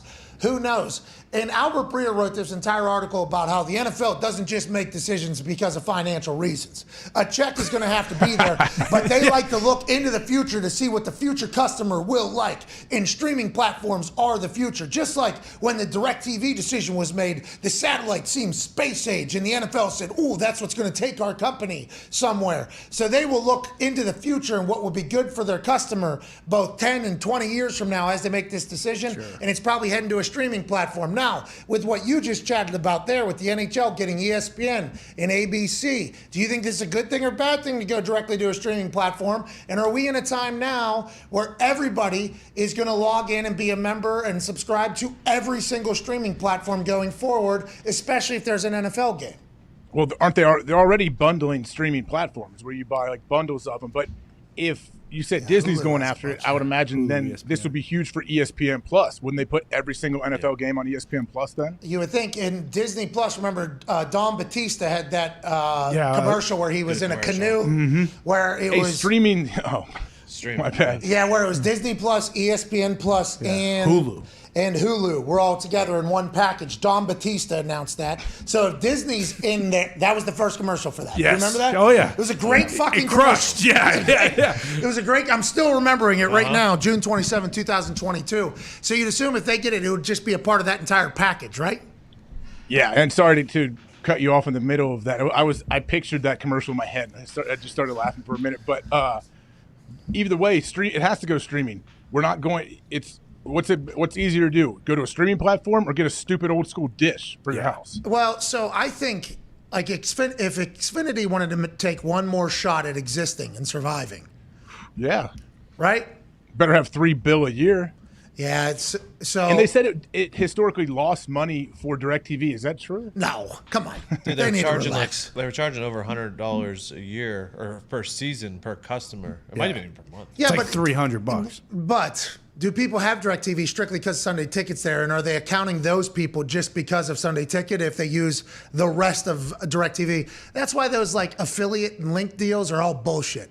Because, and no, I'm happy we're at the stage where we don't have to do them anymore. A lot of young podcasts and digital companies have to do that. You have to prove how many people you can drive by using this link and doing that whole thing. Well, what if somebody doesn't need it right now, but they remember it from the show and they go and do it? Do you still get credit for that type of thing? That's kind of what I think when DirecTV says, no, they didn't necessarily make money directly off of that, but how many indirect DirecTV customers were there because of Sunday Ticket being an option, and I don't know if they can calculate that, you know? I also heard DirecTV is going to be done the next like 4 or 5 years. Yeah, absolutely. They're They didn't redo their contract with the satellites. Satellites are dead. So dead. I'm so pumped that the Times of Snow fucking up my national championship and Super Bowl are no longer. Got new internet in the house, AJ. Here we go. Hey. You got fiber out there? Oh, yeah. Hell yeah. That's awesome. TV still froze last night in the middle of the Stanley Cup, but it got back much quicker than it had in the past. Yeah, and that's what you need. Might be the TV's fault. Joining us now, maybe a man with a little bit more information on this. Is $3 billion the asking price or $3 billion the actual price for Sunday Ticket? What's going to happen with Deshaun Watson? Then, in turn, what's going to happen with Baker Mayfield? What about Deebo Samuel? Jeremy Fowler's breaking news and then kind of retelling news as breaking news every once in a while. Joining us, senior NFL insider for the NFL and NFL.com, a man who knows all things about the NFL and is host of the weekly wrap-up with Rap Sheet and Friends. Us being friends, he being Rap Sheet, Ian Rappaport. Hey, Rap Sheet! What's up, dude? How are you, man? I'm good. How you guys doing? Okay, we'll put a bow on this particular combo that we're having before we move forward. DirecTV on Sunday Ticket after this season. Apple, Disney, Amazon, Netflix, probably every streaming platform is in on this. $3 billion is the asking price or the for sale price for Sunday Ticket? And how long will that deal be, Ian Rappaport? Have not heard the Netflix thing. It could definitely be true, just haven't heard it. But the other streaming services, I have heard it. And I think kind of like you talked about before, a couple minutes ago, it does seem like, I don't know, I guess everyone is kind of going away from satellite. Streaming is where it's at. So, taking this package there makes sense. There's a lot we don't know. As far as the $3 billion, I think that was more of like a baseline. Like, I don't get the sense it's going to be like, all right, I'll pay $3 and then it's done. There's actually a lot more that goes into this, how they want to structure it. What kind of availability does the streaming service have? Like, is it sort of available for everyone? How prevalent is it? Is this something that's going to affect the potential partnership with NFL Media? Because NFL Media, which I work for, great job NFL Media, still looking for a partner. We don't know if it's going to be related or not. But yeah, it does sound like DirecTV is out. Ian. Yes. What do you know about NFL Plus? I went to a summit. Perhaps you remember, I believe we talked from there. You called it useless and extravagant. Tell you what, learned a lot about NFL Plus there. What is it? It's going to be a service that we're going to provide. I'm actually the one laying the fiber and creating the apps or whatever. So I'm really good on the technical side there. Basically, it's going to be all of the extra stuff, including Game Pass, which is getting, sounds like upgrades. All the stuff that people would pay for, including live games. I don't know how normal this is. I watch a lot of live games on my phone or iPad. It seems like people do that nowadays, mainly so I can keep my wife happy. We can watch one show on the TV, watch the football on the phone or iPad. NFL Plus is coming out, I think, August? Either late July or early August. Seems to be pretty cool. Yeah, it seems to be quite a good business move by the NFL. Hey, if you don't want it, we can make our own. With that being said, you want to buy this and other stuff involved in the Sunday ticket package. Here's $3 billion a year. Seems like a great business move. I think a lot of the local teams are creating content for NFL Plus, right? The stuff that maybe doesn't end up on social media or bigger videos, the local teams are going to be tasked with creating stuff for NFL Plus? I think that's right. We're going to have a lot from the teams on there, as well as we're going to create stuff, live games, which people like, Game Pass. My assumption is more me, which I think it will help a lot. Nice. I don't know that for sure. There's always downsides. So I think it's going to be great, and everyone should, subscribe and then stay around. All right, well, congrats to NFL just creating another cash wagon in NFL Plus. $5 a month. That's, hey, anybody can pay $5 a month for more NFL access. And also, that price can get run up real quick, and then that can go for sale for something immediately. It's always good business. They're one step ahead. Let's move along. Let's talk about one step ahead. Feels like you're like that with a lot of breaking news. This week, you told me it's going to be a big one. This feels like a big week in the NFL's history. Florio tweeted out, normally this week is boring, not this year. Why is that? We're all expecting a Deshaun Watson punishment, which then immediately leads into a Baker Mayfield decision. Is that why this week is so big, or is there something we're missing? Well, I don't know for sure about when we are going to get a disciplinary resolution from the jointly appointed judge. I think it is possible, but we don't know for sure. What's going to happen is Deshaun Watson, the current Browns quarterback, is going to meet on Tuesday and perhaps Wednesday as well in person with the third-party arbitrator. This is significant. This is his hearing. And basically what's going to happen here is the NFL is going to present its side, obviously pushing for a lengthy, indefinite suspension where he would be able to reapply after a year. The NFLPA is pushing for a lot shorter, perhaps even no suspension, arguing that he did not violate the NFL's personal conduct policy. And at that point, whenever this is over, either tomorrow or Wednesday, then the judge has some options. She can issue a ruling, which is, okay, like he violated the personal conduct policy, here's how many games. Or she could say he did not violate the personal conduct policy, in which case that's a wrap and it is over. Or she could ask for more. She could ask for briefs, which would then have to be filed within 3 days, which would prolong it a little more. So there's several things that could happen. But yes, this is the first time where it's like a resolution is imminent, and that will tell us a real lot about this coming season. So she technically does have final say? Like, let's say she comes out and says 10 games. Doesn't Raj have to go through the appeal process? Yes. Well, actually, so will we know sides, anything tomorrow? Will we know her suggestion? Will we know? I don't think tomorrow we will know. It might not even be over by tomorrow. I mean, this has taken us, I don't know how many months. It feels like I think it's been more than a year, maybe 14, 15 months. There's a lot of stuff. And some of the accusers have spoken to the NFL. There's all sorts of information. There's what Watson has provided. There's all sorts of witnesses that, the NFL and documentation the NFL has provided based on their investigation. There's a lot. So it might not be over tomorrow, could go into Wednesday. She will issue her ruling, and then both sides can appeal. So if it is, I don't know, you mentioned 10 games, let's say 10 games, could honestly get a situation where both sides say, we don't like that. That is definitely possible.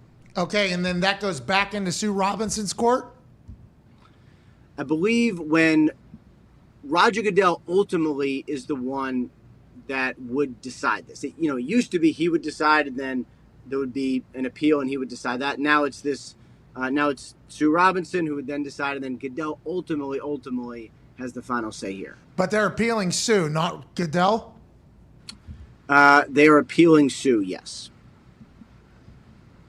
That was an unbelievable. Judge Robinson. AJ, how about them working that, in the CBA? Listen, I'm assuming Roger Goodell, in Ginny Fox's words, will 100% take what Sue says and be like, yes, this is the punishment. But the fact, and I'm only saying this from the player's perspective that was a part of the last CBA. The thing every player was pissed off with the last CBA was the judge, jury, and executioner is Roger Goodell. And then if you were to appeal, guess what? Same jury, same judge, same executioner. So you're just saying, I think you're wrong. Well, I don't. So see ya. You know what I mean? So now there's an added layer in there. But ultimately, in the end, Roger Goodell is still the one making the decision. And I think what AJ wanted to know was, will we ever hear what Sue said? Unless Roger Goodell says, the Honorable Sue Robinson suggested this is what we are going with. If he doesn't say that, I think we're going to know. You think so? I think we're going to know. I don't know how. I don't know if it'll be jointly announced. If she says something that Goodell doesn't do. Won't the appeals take longer than this week, though? Forever. If they're going to appeal, doesn't this take a while before we know what's going on? It all takes a while. And we still, it seems like... So we might not know anything this week. So it's a House Oversight Committee this week? Jesus. Is that what it sounds like? We might not know anything this week, right? Okay. I think we're going to... look, we've seen how much has been in the media. No way. I thought you were going to fall over on your chair just there. You look like you were going to fall over. Ian, I've almost fallen over out of my chair because it's like I thought we were going to get because this is a domino effect for everything else, right? Then it's right into the Baker Mayfield. Then we don't have to continue to talk about this, I don't think, every single day because this is obviously not something that's great for the NFL. But the appeal process, that's a whole other hearing, right? For both sides almost. Yeah, but we also have a month. My sense is by a month from now, which is when the Browns open camp on the 26th, I think we're going to know. It sounds like it is best for everyone if we are going to know. So at least we got another month discussing this. You mentioned the Baker Mayfield part. I know this sounds like it doesn't make any sense, but I am not sure that Baker Mayfield's status hinges on whether or not Deshaun Watson is suspended a year or 10 games or 4 games. The Browns and Panthers had some talks 2 weeks ago, right before minicamp ended. It didn't get where it needed to go.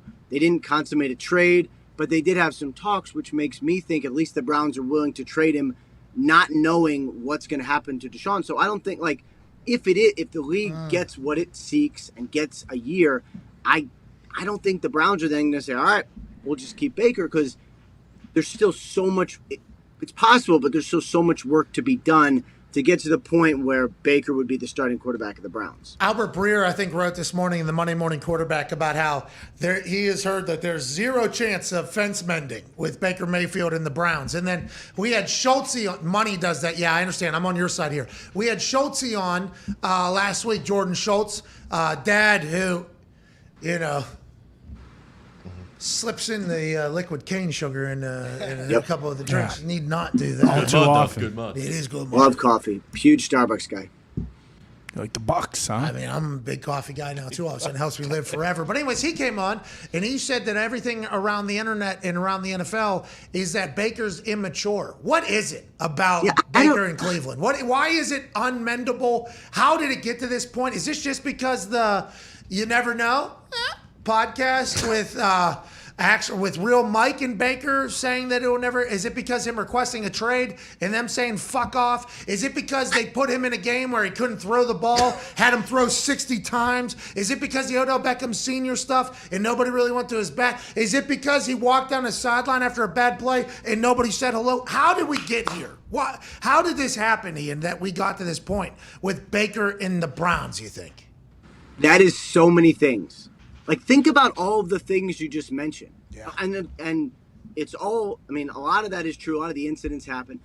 I would take issue with one thing that Jordan Schultz said. And look, we all talk to different sources, so this isn't against him. It's just the immaturity thing. I don't really know about that. I have not heard that with Baker. He's brash. He's pretty cocky.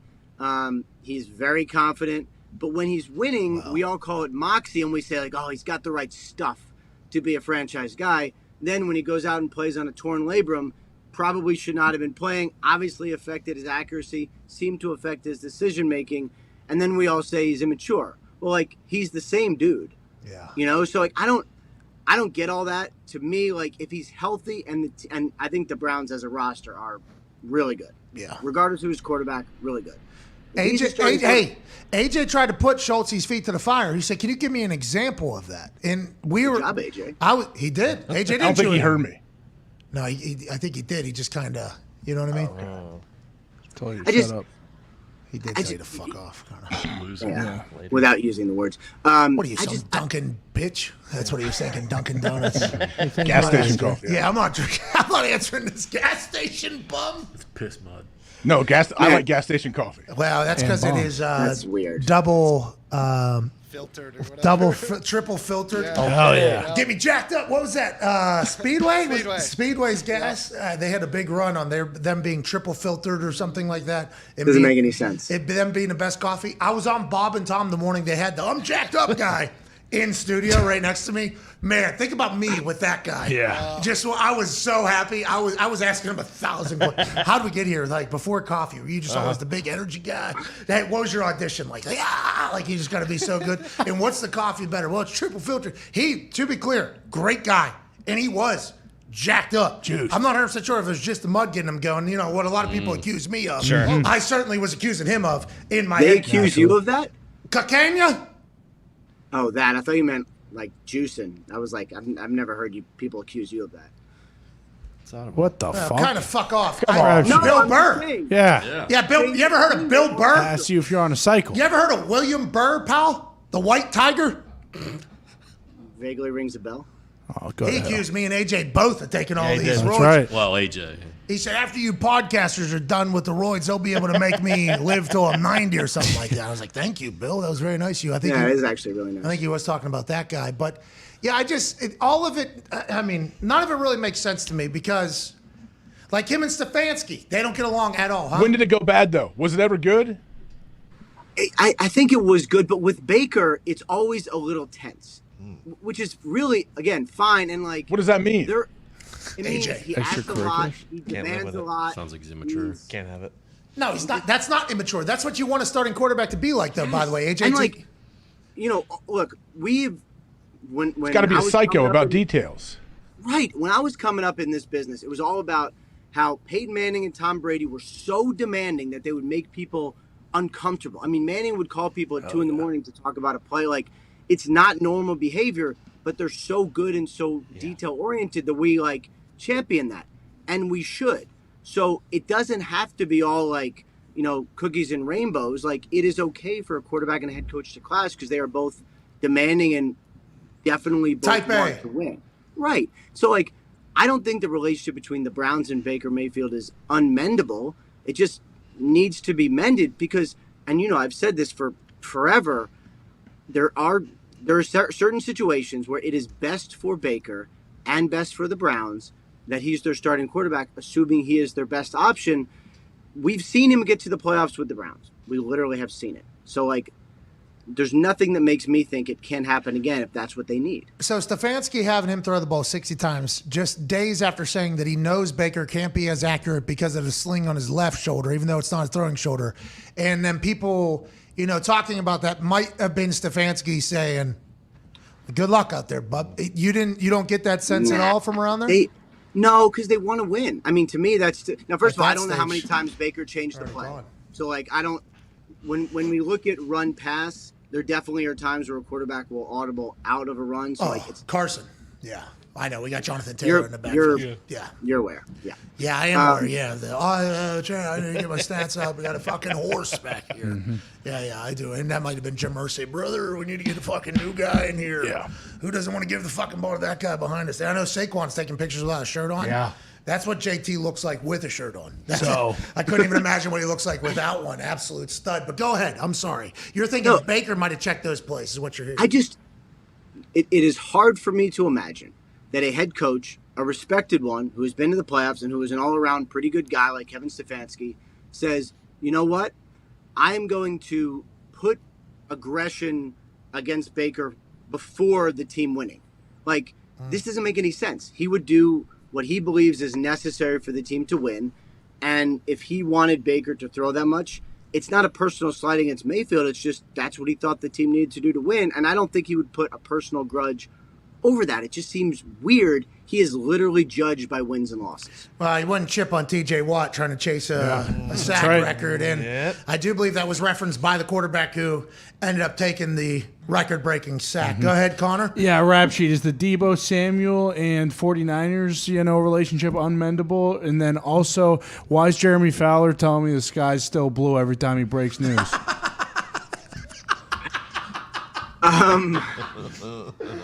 We like Jeremy Fowler, dude. Great guy. We can't have these weekend Sports Center breaking news as though saying Aaron Rodgers threw a football because he'd like to work on completing a pass this week. Like, that can't be breaking news. We know that's breaking news. Saquon Barkley had his shirt off because he wanted the world to know that he is in incredible shape. That can't be breaking news. Come on, guys. Things that we assume are happening. We love Jeremy. We have to say, Very good guy. Love Jeremy Fowler, probably a great guy. I like him too. But my phone, when there's breaking news about the NFL, and then I have to stop everything I'm doing. Okay, all right. Russell wants to work on camaraderie. Okay. Come on. All right, thank you, Fowler. He has sources. We appreciate his work, but there's some times where maybe let's save the breaking news thing for, actual breaking news. But nonetheless, he said that the Debo 49ers situation is not he hasn't rescinded his trade request. Yeah, he has not rescinded. Mentioned on SportsCenter this AM that there's been no official rescission. Rescission? Is that the word? Yep. Is it? Ian, you tell us. Ian, you went to that super smart school. What is it? Yeah, I mean, I've never heard that word before, but it seems right. Or wouldn't it be rescission? I feel like I've never used that word before. It's a cancellation, rescission of the trade request, at least that I'm aware of. But he did show up for minicamp, which is positive, and there's not a lot of league-wide chatter about a potential trade right now, which is good information. Once again, we love Jeremy Fowler. We love Jeremy Fowler. There's just been a couple breaking news situations out of SportsCenter on the weekends that I would rather not get a full vibrate in my pocket for. Legalese. Legalese. Okay, shout out to Jeremy Fowler. We appreciate that. You're teaching us all something here. But there's been no rescission of trade request by Debo, but he's there. What does that mean? They're trying to work on a deal still. And Jimmy G coming back, next week? Early next week? And then that kind of expedites the whole process? Well, first of all, not to defend Jeremy Fowler, but I don't know how it works over there. But it is possible he does not control the breaking news updates. So maybe he doesn't control when you get the alerts. Also, maybe you got to change your settings to when you get the alerts. So you just go to the NFL Network app and get alerts there. Get NFL Live, too. This sounds like a guy that's had this happen to him. NFL Plus, yeah. When you've said CNN something Plus. and then the NFL Network's been like, breaking news, Ian Rappaport is reporting. And my guys would never do that to me, but we do have discussions before I report something to be like, here's how we would handle this. If this happens, we have breaking news, then we have news alerts, then we have team alerts. Anyway, you don't want to know. Anyway, shout out Jeremy Fowler. We fucking love you, Bob. Thank you, Jeremy Fowler. And you're doing the same thing we are, which is there's not a lot going on. We understand, but I'm tired of thinking that there's some. Oh, he's got the Sean. Here we go. Russell Wilson is looking to make friends on the team. Okay. All right, we get it, Fowler. Jesus. That one got me. I was so upset about it. Me too. I fucking sprinted to a place with service. This is before I got the new internet. I'm like, ESPN Sports Center breaking news. Oh, Russell Wilson looking to make friends. Okay. I'm sure he's going to be easy. That guy was training in fucking Monaco yesterday. Unbelievable. Anyway, sorry. Go ahead. No, hey, I get it. Fuck. Debo Samuel. Hey, I understand. Right, Debo Samuel. Yeah, I don't get the sense anything's changed there. He did show up for minicamp, which was good. I don't think he did anything, but just being there, not wanting to get fined, sound business decision. Don't, say goodbye to your money like that in a way, don't get the fines. I think that was smart. I would expect them to make some moves as far as a potential contract extension. I think they know something's got to happen before the season, but I don't think, as I said with Baker, I think everything is fixable. But this one will take a lot of work, and it's not just going to be money. It's going to be money. It's going to be a plan. It's going to be how they're going to use them. He's going to have to feel really comfortable that his future being in their hands is a good thing. So there's a lot here. I think it starts with a contract extension, one that he would be okay with, but I don't think it ends there. And as far as his trade request, I don't think it would not make any sense for a player to go, all right, just kidding. Like, if you meant it then, you meant it now, and it's on the team to kind of fix it. So Jimmy G's entire situation is just him getting healthy, and once he gets traded, is that when Debo's deal gets done? Yeah, I think it might help just for cap space, but I don't think it's necessary. Who wants Jimmy? Carolina? The only team right now who seems to want to be in the mix of trading a quarterback that we know is the Carolina Panthers. So they would be the team that makes sense. This is an injury, though. Like, think about it. He hasn't thrown in 4 months. He's going to throw. It should be actually pretty shortly, probably within the next couple weeks, which is good. But then if you're a team trading for him, trading a significant something, compensation, maybe a mid-round draft pick, maybe better, certainly could be better. He's a starting quarterback, plus paying him. You need him to make all the throws. When is he going to be there? Right? Like, is it, if he's throwing, how it goes, right? Like, if he's throwing, let's say, in 2 weeks, it's not going to be snap your fingers and he can, throw it deep out. Like, he's going to have to show some things. So I don't think it's going to be snap your fingers and it's immediate. But then, of course, this all gets thrown into flux if someone has a quarterback injury. Because then it's like, then he's out there, then the 49ers have real leverage, then it gets real interesting. Got it.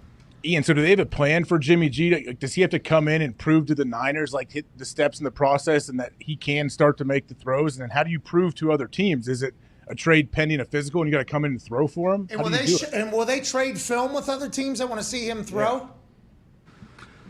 Training camp practices are generally open to the public. So I think it would be as easy. Now, look, if the 49ers want to trade him, my guess is they will do everything to facilitate it, right? So let's say there's not a lot of precedent for this. So I don't even know if this could happen. But, look, they could provide film. He could do there's a lot of things they could do to tell a team, he is healthy enough. Also, would a team take on a 1 year, $20+ million contract without redoing it? Take that big salary cap? I don't know. So Jimmy G would probably have to be on board, maybe work out a new deal with a team. So everyone will have to be on the same page to get a deal done. But I believe the 49ers would facilitate it because it's in their best interest too. Now, they wouldn't trade to the Seattle Seahawks, right, who we heard were in the business for Baker Mayfield, or no? I haven't heard the Seahawks Baker Mayfield stuff. I think if he was released, which he's not going to be, they would probably be interested just because the money would be way down. But as far as the 49ers trading Jimmy G to the Seahawks, I don't think that's happening. Well, you could get Debo Samuel his money that he wants. That'd be cool. You got your quarterback have his room. Now, you might have to run into the buzzsaw that is the Paisan Garoppolo a couple times a year, but you don't want what him if he beats you? Yeah, well, but you might run into him anyways, right, wherever he goes? Yeah, but not twice a year. Not that team. No way. I don't see it. Look, division rivals have traded with people before. It is not unprecedented. Patriots and Jets traded a couple times, but a starting quarterback. Donovan McNabb was traded in division. McNabb, yeah. But I think we all realized what that meant. Took a couple years, but I think we all realized why he was traded at the time because he was kind of going like this. Whoa! He was still in that chunky suit. Go ahead, Tone. Ian, what's going on with Kamara? The number 6 for game suspension has been tossed out, and is he going to get the same option as Deshaun Watson, where you can settle for less games? Because that was reported last week, so people that do stuff wrong are just going to be able to settle for less games. Is that a thing? Well, let me address the second part first. A settlement happens actually somewhat frequently. We don't always find out about it, but when it's a weird number of games, a lot of times that means there's a settlement. Let's say someone suspended 8 games. A lot of times that means it was a settlement, so the league will push one thing, PA will push another thing. If all sides know that the player did something wrong, a lot of times they will say, all right, we agree on these facts. Here's the settlement terms. It's this many games, and then there's no appeal. It's just cleaned up and it's over. That does happen. as far as Kamara, he's still got his legal situation. So, like, I saw Florio, right? Nah, so Florio. Post. I think it was the New York Post. Was it? So whoever reported 6 games, I saw that. I mean, that's the baseline for like a, significant physical altercation. But his legal process has not kind of gone through yet. There's been no trial. There's been no settlement. There's been no nothing. So almost always the NFL waits until the actual criminal situation gets settled, handled, whatever it is. So it seems early, really early for me for that one to be decided before the season, absent some sort of settlement. Would that be one that Sue hears as well? I don't know that for sure. I don't want to say something that's wrong, so I don't know that for sure. Is Sue still working as a regular judge, federal judge, and also working for the NFL on the side? I don't think so. I need to look up her resume, but I don't. Usually these are retired judges, but I would have to look that up. Okay, well, this has never happened before. Right. Well, no, that's not true. They've had Roger Goodell designees before. They've had judges do sort of investigation. So they've had judges work for the league or be jointly appointed before, just not in this disciplinary role. Oh, I did not know that. That's something I just learned. Yeah, I mean, there's been some times when he has, sort of passed it along like, all right, this person is best to handle it, and it's a retired judge who kind of handles the discipline, and then he handles the appeal. Zito just told me in my ear that Judge Sue Robinson, your honorable, retired in 2017, so she's 5 years into retirement. Wow. By the way, maybe July 14th, it's coming up on the retirement date. Maybe she got a little court rust, too, early. Yeah. As she was kind of getting through it. Happy to see her back in there, and we appreciate her service. Ain't that right, Ian? Yeah, I mean, retirement sounds great, but then they put you to work. Like, I don't know. Maybe I would just want to be playing a lot of golf, but maybe she does play golf. Yeah, but you do that while you're working. Yeah, so that's a thing. True. How was played really well on Saturday, thankfully. That course you walk at? No, I played one in Connecticut, destroyed my friend Russ. It was really quite a moment. Eat shit, Russ. Fucking Russ stinks, dude. Yeah, go to Russ hell. has to be so bad at golf. He lost to this guy? Yeah, Jesus. He played well. He shot 87. Clubs. What did you shoot? 86. Destroyed wow. him. Yeah, you crushed him. Baby. Holy shit. Hey, we appreciate you, man. Please keep us updated on all the things happening around the world. Ladies and gentlemen, Ian Rappaport. Hey, your little piece of journalism with Jordan Schultz last week kind of did skip by, but thinking back on it, I respect and appreciate you going, can you give me an example, Schultzy? And he did kind of just power right through while he's in that log cabin in the middle of probably 45,000 square foot lake house up in the woods somewhere. Yeah, I mean, I felt like, yeah, I would love to know examples. I'm sure that he has them from whatever sources. So, yeah, when you show, like, immaturity, it is a weird thing, like, if you label it something, because Ian is right. Is it fiery? Is it a perfectionist? What is it? Like, I don't know. Yeah, because immature is the same way as distraction. And that immature is like, hey, that's a problem. This dude just pouts. Like, that's how I take immature. Wow. And I think around GMs and stuff, that's a kill shot. Yes. Especially at the quarterback position. Hey, this guy's immature.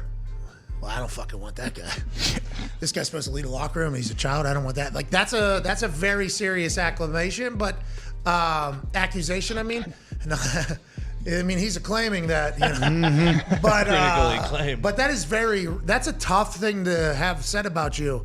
I assume Baker's not enjoying any of this. He's probably down there in Texas just getting better. Yeah. That's all. Just waiting for his time to showcase wherever he's going to go. Maybe. Who will he be quarterback for? Well, the Browns have one. They got Jacoby Brissett and Josh Dobbs. There it is. And allegedly that quarterback room was built to be around Deshaun Watson. Love Jacoby, love Josh Dobbs is what Albert Breer said. So the whole, like, Baker Mayfield definitely being a starter, like, I guess Ian kind of alluded to that too. That is not. Josh Dobbs is a rocket scientist. He's very smart. Very guy. mature. He is very mature.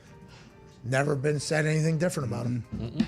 That stinks for Baker. I would like to know what the fuck happened in that building, though. I want to know when it went bad. Like, it feels like he and Stefanski, that relationship does not feel like it's a good one. Soured. And was it bad from the jump? Ian going, I don't know if he would think of his aggression before the team winning or whatever. I was like, at that point, they were already out, weren't they? Yeah, I think that was the Ben's last game at Heinz game. So they were already out. Yeah, they're done. Well, a guy's going for a sack record, and we don't decide to chip him one time. Baker actually mentioned this. So you have to think about that. And then we immediately after that game were like, can we think having Baker throw 75 times last night when they were admitting that he did not have accuracy because he had a sling on it. They admitted that 2 days before. Yeah, the sling probably does affect his accuracy a good bit. Fast forward, we're going to have him throw 75 times. Not going to chip TJ Watt. Like, that just feels like, from an outsider looking in, oh, there seems to be a little bit of a beef between Chubb and Hunt were playing in that game too, right? On the bench. Yeah. I Chubb would come in, rush for 5 or 6 yards, and then they'd pull him out for a quarter. Yeah. I assume Stefanski took the chance to honor one of the greatest of all times in his last game at home and one of the greatest franchises. And TJ Watt said, well, Baker, I hate that guy. So, yeah. All right. We're back in 4 minutes or so to wrap up hour 2 here with some phone calls on the 5 Energy phone line. 1-833-4 McAfee. Can't thank you enough. Big thanks to Rap Sheet for joining us. We'll see you then.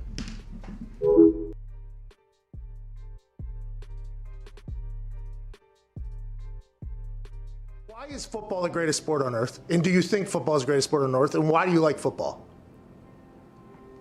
That's a really deep question there, Pat. I know. I think I'd get a good answer out of you, though. Like, I think you'd be able to talk about it in a way that I think a lot of people haven't, because you've been at the pinnacle of it for so damn long and inside of it, and your brain is a pretty fantastic one. We've learned here over the last few weeks, obviously. Last few weeks, that's it. That's all the time we've learned that. I think it's the greatest sport in the world for one main reason. It is a true team sport where it is damn near impossible for one person to dominate an entire game. And if you look at other team sports, basketball with 5 guys on the court, I think you've seen multiple players over the years. Maybe one player, maybe 1 or 2 players on a squad be able to dominate and win championships. Baseball, you can have a dominant pitcher and win championships. Soccer, you can have a dominant forward and or goalie. That seems to be a little more of a team sport, but you don't have 11 players engaged at the same time on every play. It is truly a sport reliant on every player on the field to do their job in order to be successful. And I think that's why at times, certain star players can get maybe too much credit and maybe too much blame on the flip side, because it does take so many players at the same time in 3 phases to win football games.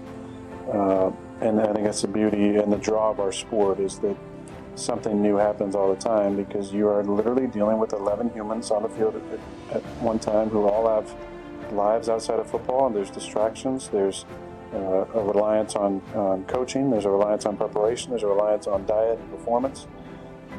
I just think there's so many facets to it that you see something new every single week, and I think that's the beauty in our game. When it comes to the love that I have for it, it's rooted, and I think like any player who's played for a long time, the love is not just about our sport, it's about competition. And I think there's nothing in the world for me that fills that need and that hole I have like competition. I think players who play for a long time at a high level, you have that need to be satiated competitively, and it's a love of going out there and going against guys and being in an environment where you know that nothing is guaranteed. And that's why at times I've taken umbrage to people saying that it's easy, because it's not easy. It's never easy. And I think that's the beauty in our game, is that you see things new every single week. It's never easy. And your only thing you're guaranteed is the ability to compete. I love that aspect of it. I love competing. I love going out there and harnessing the fear of failure, where I think so many people who maybe don't love football as much, the root of that is a deep fear of failure, that you might go out there and your best might not be good enough, and that's not okay with you.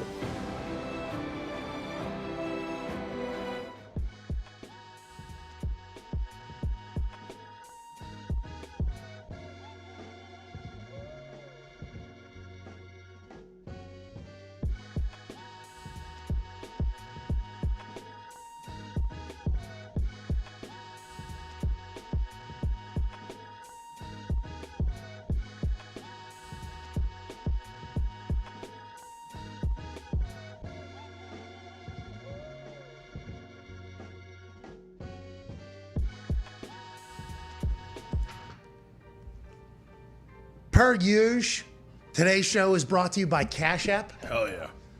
But this week, we have the inside scoop that Cash App is working on something huge for tomorrow. Okay. Oh, yeah, it is. I completely forgot about that. Cash App's got something fucking massive happening tomorrow. Oh. Bruce, like big fucking day tomorrow for Cash App. Maybe not tomorrow. Oh, Jesus. Bruce. Yeah, we can just Would hit you the... cancel it, Bruce? I did not cancel it, but... They did? There's been an update, yeah. When did the update come through? Just like 5 minutes ago? Yeah, basically. What happened? They're just doing it, later. Look, keep an eye out for something.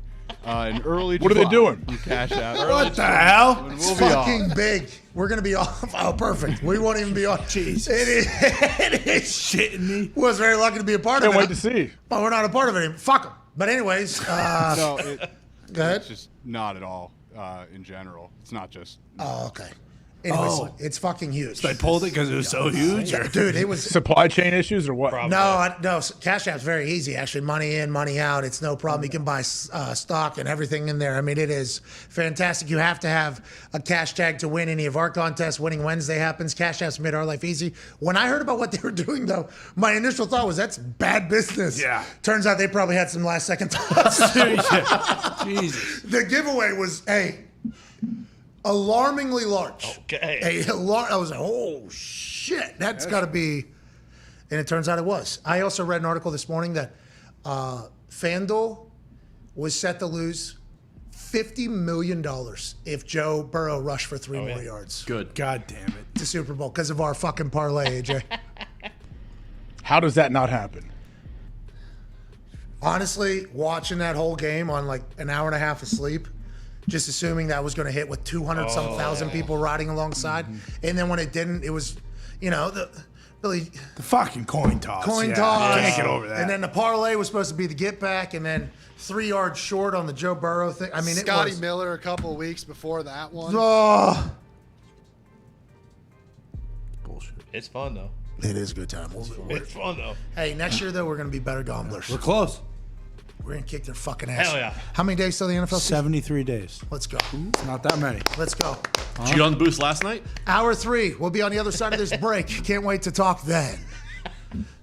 No, I did not, Nick. What was the boost for last night? It was like a couple guys to score the first goal of the game, and Stammer came through. Got Thank the you, first one. Stammer. Yeah. What was it boosted to? Plus 450. 5-hole. Fuck. I know. I bet Lightning money line at home on a slow ice. They ain't losing. Lordo there. Felt great about it. That's Got the first goal. Lordo's their member of their team basically at this point. Yeah. You know, AJ? Have you heard about Corey Perry? Corey Perry. 3 straight finals losses. Yeah. Lost to the Lightning twice. Hey, what was old buddy Joined them. doing in the last closing seconds, throwing his gloves at the bench? Kucherov, Oh, he yeah. went to go get a new stick. He broke his stick. He went to go get a stick from the bench, and the trainer didn't have his stick ready for No, him. yeah, that's classic. no. That's a fun thing to watch. You know, as guys are skating by, normally you just got the fucking stick hanging out the edge like this in between two players. That's a big deal. It's the moment, and it's a great Olympic pass of the baton. Normally you grab right to the fucking ice, and then normally it's like off to the races. I've seen him in slow-mo, a guy prepping for the pass of it. Here we go. Yep. And look at him, looking eyes, leading him in there, and then the feather of the release. Like, it's a big deal. I didn't see that happen last night. They're all Yeah, numbered. They're all numbered, right? It was late, during when they had the net pulled in. As the trainers turned around, fumbling, looking for it, Kucherov just chucked his glove into the bench. He was so pissed. What the fuck? So that's what it was. That was game over. Yeah, it was the game. yeah. That was What do very we few have seconds the, left. What do we have the goalie pulled for if you're not going to have a fucking stick for the sixth guy on the ice? Not good. Congrats to the Avs. That's the only reason why they won, I think. Probably would have went to overtime. When's the parade? You tell us, dude. Yeah. Going? Well, does hockey do a parade like every other sport, Yeah. or do they do Oh, some yeah. other What are celebration? you talking about? What are you trying I to just say? remember seeing Ovi swimming in fountains and all of those guys That touring was the world. after the. I think, I think the parade did happen that morning. He was on a bus, I think, if I remember. Oh, yeah. They do the whole entire thing. Yeah. Tampa did the boat parade, I Yeah, thought. Avalanche before are the- actually going to the top of the mountain. What? Sick. We're going to throw the cup off the top of the mountain. They gondola parade? Who's doing Squirrel suits. What? On the Lordo? Putting You're gonna strap Lordo to your stomach, and someone's gonna squirrel suit it down. Like elephant I drop? don't know if that's smart. That's Dumbo awesome. drop, sorry. What's that? Like Dumbo drop? I don't know what that is. That came from a movie I didn't watch. Yeah, I didn't watch it either, but I know they parachuted an elephant in. I respect that move. I don't know if they're going to put Lordo in a parachute. It sounds like a squirrel suit. Is Lordo... Thursday will be the parade. They're taking it Has to the top Lordo of ever a jumped out of mountain? a plane? Gives a fuck. I Huh? just made that up. You can't say it the way you say it. You're a hockey person. Like Connor can say that. I thought he You was can't do that. Like that's... He did the Tampa Bay with the boats, Colorado. Someone follow the Abs Twitter. They actually did the boat The parade. boat parade actually did happen, Yeah. though. So you set me up for failure right there. I just want to let you know that you set me up. Yeah, they were taking goats up to the top of the mountain. All right. See, you can't do what you just did. It's a goat parade. Goats we would have Kind of known. doing what Tone's. That can't happen in here. What you just did, because we already got one guy Well, that does that. no. Yeah, that's Tone. I make it very well known. No, you don't, because you say absolute lies and full digs facts. You're in the right, he same does. exact He fashion. uses a My voice. voice slows down. Well, now you have. I think that was something that we had to like. Hey, Tone, can't just have you. Because I'm out here just flying, and you're going to set an entire narrative in my head with a new piece of information, and then all of a sudden, boom! Oh, that was a lie. That was a digs fact. Well, you're going to have to separate the two at some point. Can't have you doing that. What you just did. You hear me? Can't. So we're out on the mountain goat parade. No, it's not happening. What I'm out on is you delivering that in the same exact delivery as another matter of fact thing. Can't have it. Can't have it. Okay, I got to find a new voice then. I'll work on that. Stanley Cup has not gone skydiving. Damn. Jack Johnson should think about it. Would Lordo sink or float? Was that worried at all on the boat parade? Oh, it'll sink. Yeah, it'll definitely sink. And that was worried with the Lombardi. Fell to too. the bottom of Mario's pool. Yeah, That's any real. trophy. That's how much we've got. It depends. We got stories. They took it in, right? Didn't they swim around with it? Oh yeah. Yeah, Sid, I think, was in it, right? Phil Bork. But this is back in the '90s. Phil Bork did a cannonball into the pool. Yes. With the cup? Probably, I made that up. See, this is what I'm talking about. You're our hockey They person. did take it into the pool. I don't know if Phil Bork did All a right, listen, cannonball. we're going to get a break. 2 minutes. You need to fucking tighten up. You All hear right. me? If we're talking hockey, you can't do what you're doing right there. All right. Can't do it. Can't. We can't have it, AJ. How would you even do a cannonball while holding Lordo? Easy. Put it on top Backpack? of your knees, dude. Yeah. What are you talking about? I mean, it's more of a can opener. I guess. I do a sweet can opener. Right hand, left hand grab the knee, right hand hold Lordo. Be a big splash. But then it, Plug your nose. You could, yeah. Yeah, Don't how even would you? talk about that, Abby. Don't even joke about that. Oh, that's how you do it. You could easily do Lordo Give it a cannonball. notch. yeah, but then doesn't it do that splash thing where it fucking Shoots up. Yeah, Oh, could yeah. You could hold it sideways though. Anyways, And then tighten bring your up. knees We need at least a little different inflection or something I made a note. Change my voice. when talking hockey Yes. and bullshitting. In bullshitting, yes. Back in a minute and 20 minutes. This show's going to get better. Dana White's joining us. I guess International Fight Week starts tomorrow. What? Yeah, this is like Super Bowl of UFC. Fights all week. Massive card. Hall of Fame's on Thursday. Oh, okay. Here we go. This is a massive week for UFC. We'll talk to Dana White on the other side of this 1 minute break. Cheers.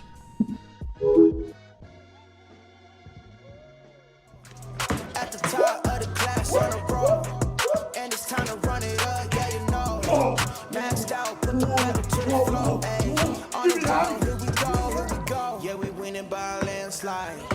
Never see me coming, I'm a landmine. Yeah, I ain't taking orders in command line. Yeah, you about to see me on demand, like, you know, on demand. If you ain't know, you about to understand. Yeah, I got the team by my side, right hand. Yeah, take it to a string. The Pat McAfee Show. There'll be no rules for our guests, for us, for the things we can talk about.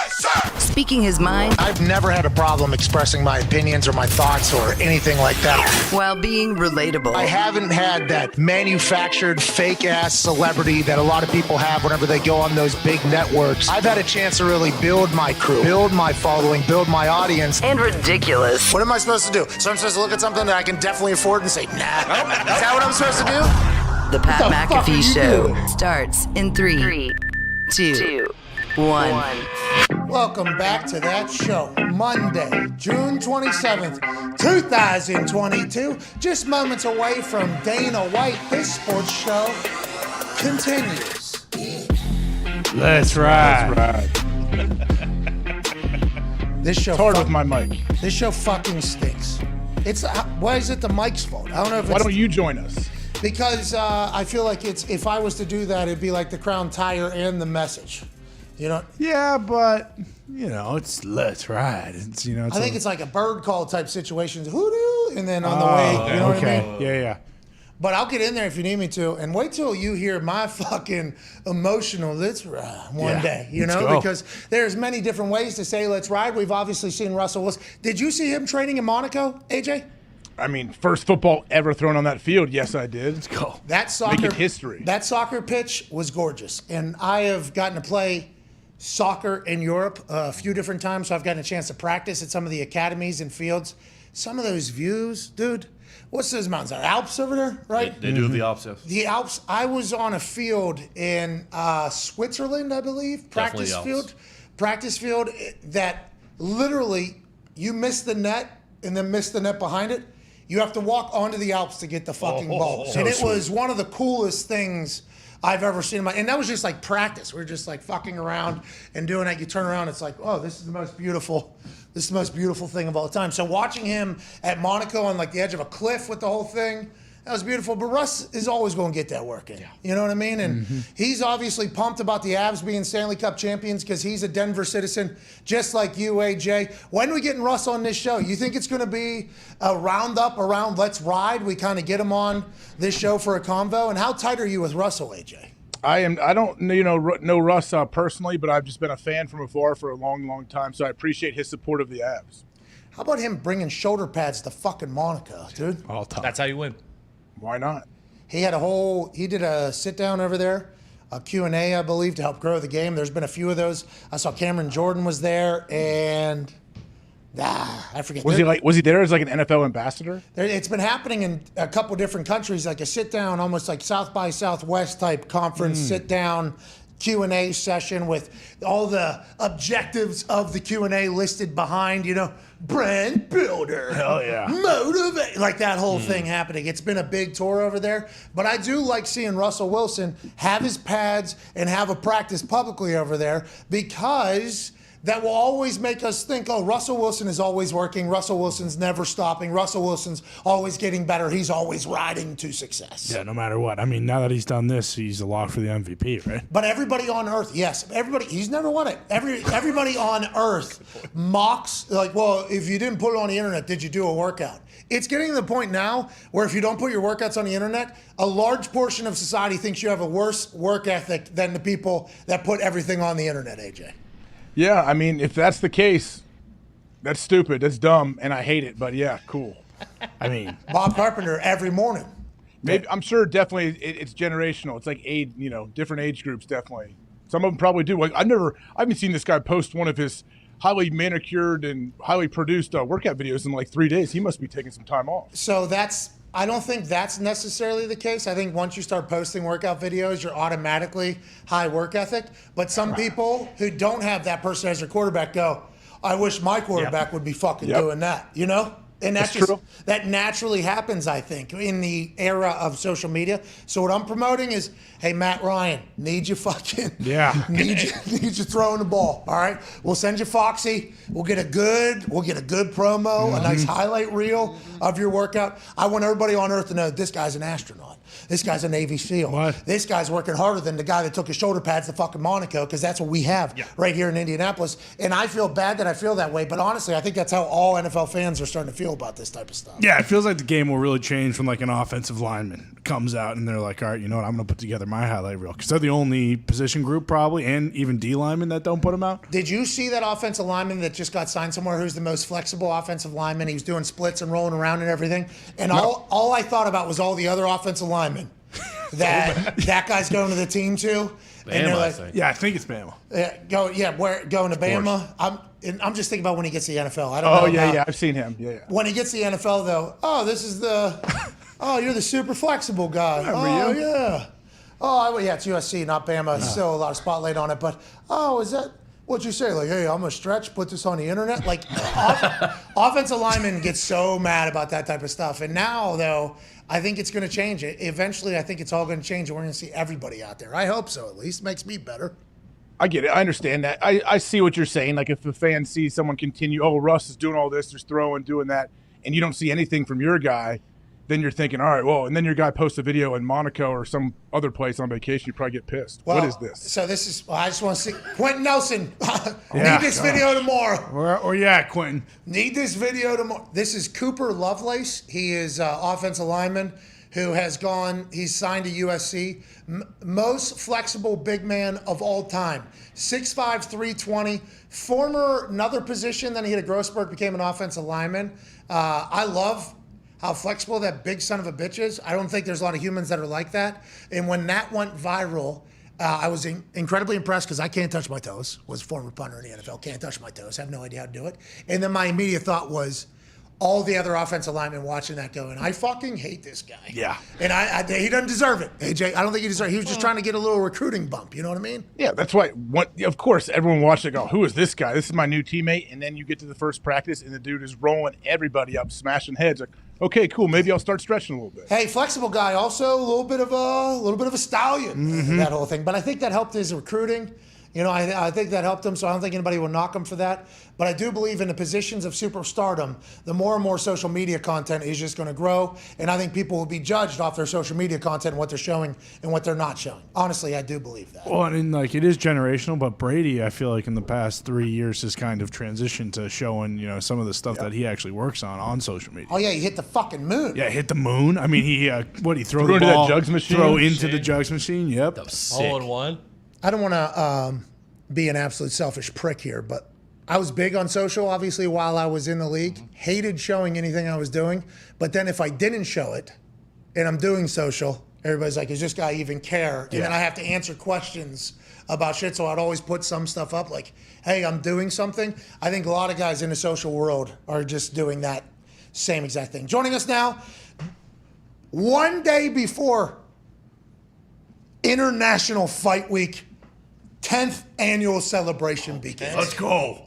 The president of the UFC, I just watched this past weekend UFC on ESPN. Great card, great fights leading up to Thursday's Hall of Fame. Then Saturday night, the biggest card in the history of UFC. Stylebender Cannoneer as the main event. Ladies and gentlemen, Dana White. Yeah, Dana! What's up, man? What's up, boys? Good morning. Hey, congrats on a big time. This is fucking big week, right? I mean, is this like Super Bowl week, WrestleMania week, International Fight Week, 10th straight year of that, and then this card on Saturday? Is this the biggest week of the year for you guys?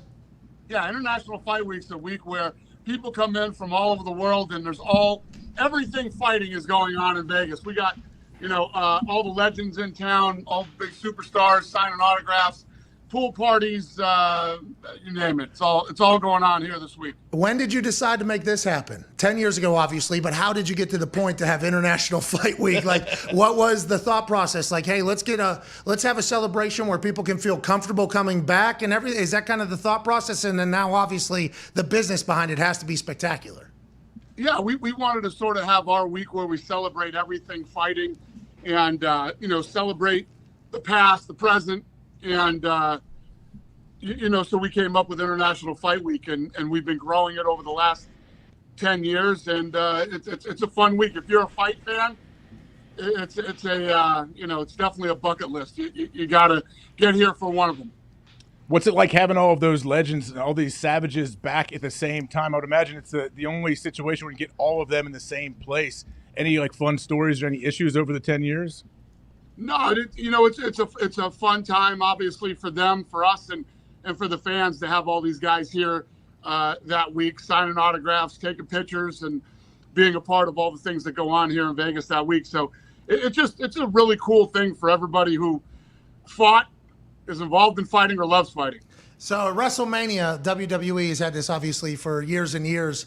The old wrestlers come back, they have signings and everything, and then if they're in good shape, everybody's like, I can still work, I think. I can still work. Anybody address you in International Fight Week and say, hey, how about one last, is there any politicking to get back in the ring during International Fight Week over the years that you've experienced?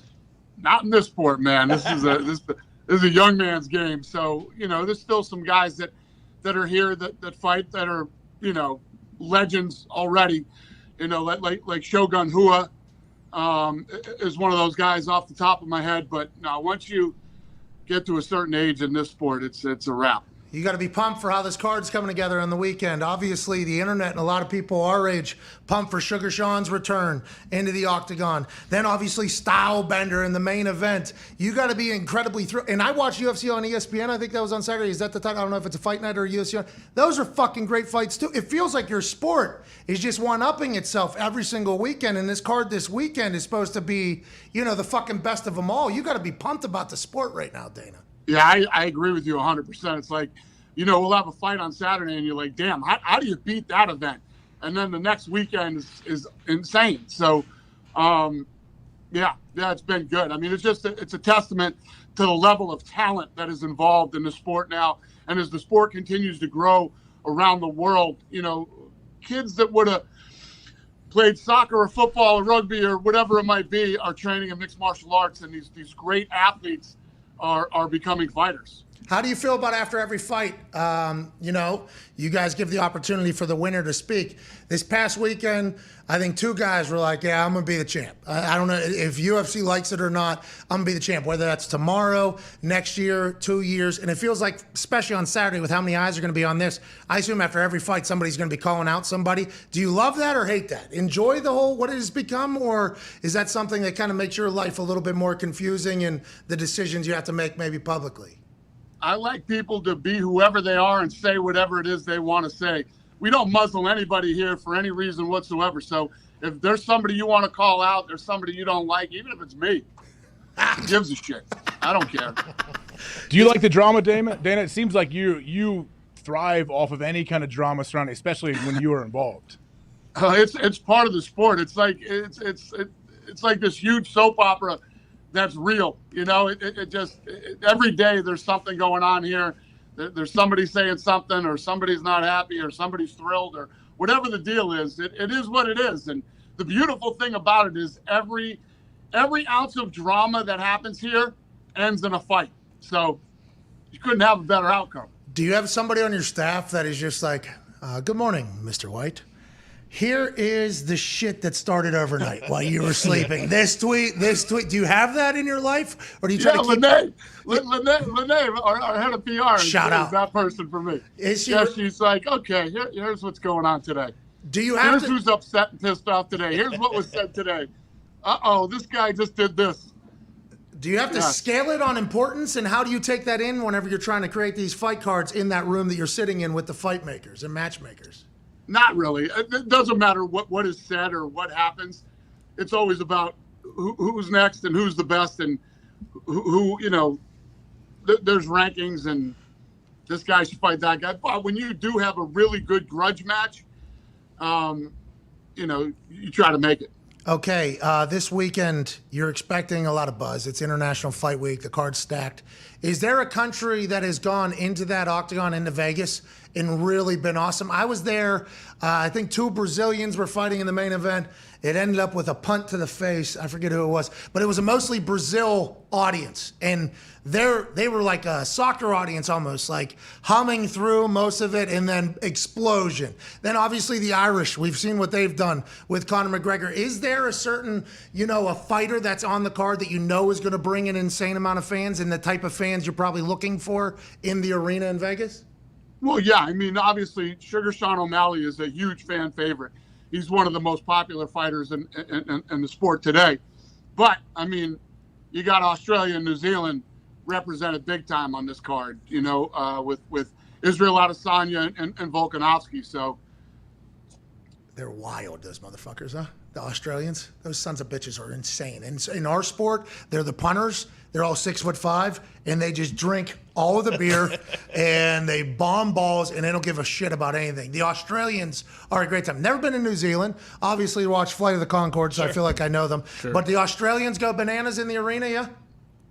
Yeah, of course. And every time we put on an event over in Australia, it's incredible. I mean, the fans are amazing, and we're actually excited to get back over there again. It feels like every time we do a fight in Australia, no matter whether it's a fight night or it's a big pay-per-view, there's just this energy and buzz over there, much like the UK. Oh, I fucking love them. Go ahead, AJ. Robbie Lawler's fighting Brian Barberina. This fight, I've been a Robbie Lawler fan. I'm 38. Maybe it's right in my demo. The dude's been fighting forever, just an absolute monster. How do you think that thing's going to go, and what made you put that on this card? Yeah, I mean, you're absolutely right. You're talking about 2 savages in that fight. I expect those 2 to stand toe-to-toe, and I pun intended, I expect fireworks. on that fight. It should be awesome. You're absolutely right. Hey, last question. When you're putting together a card, are you trying to put together like a buffet? Like, because those guys, obviously, you're expecting them just to bomb on each other. Then Sugar Sean has actually said he's trying to put on a performance, so he's trying to do his thing. And then Stylebender has actually been quoted as saying, I'm willing to die. Like, whenever you're putting a fight card together, are you trying to get all different types in there, or is that not something you can consciously think about? Listen, we're just trying to put on the best fights we possibly can.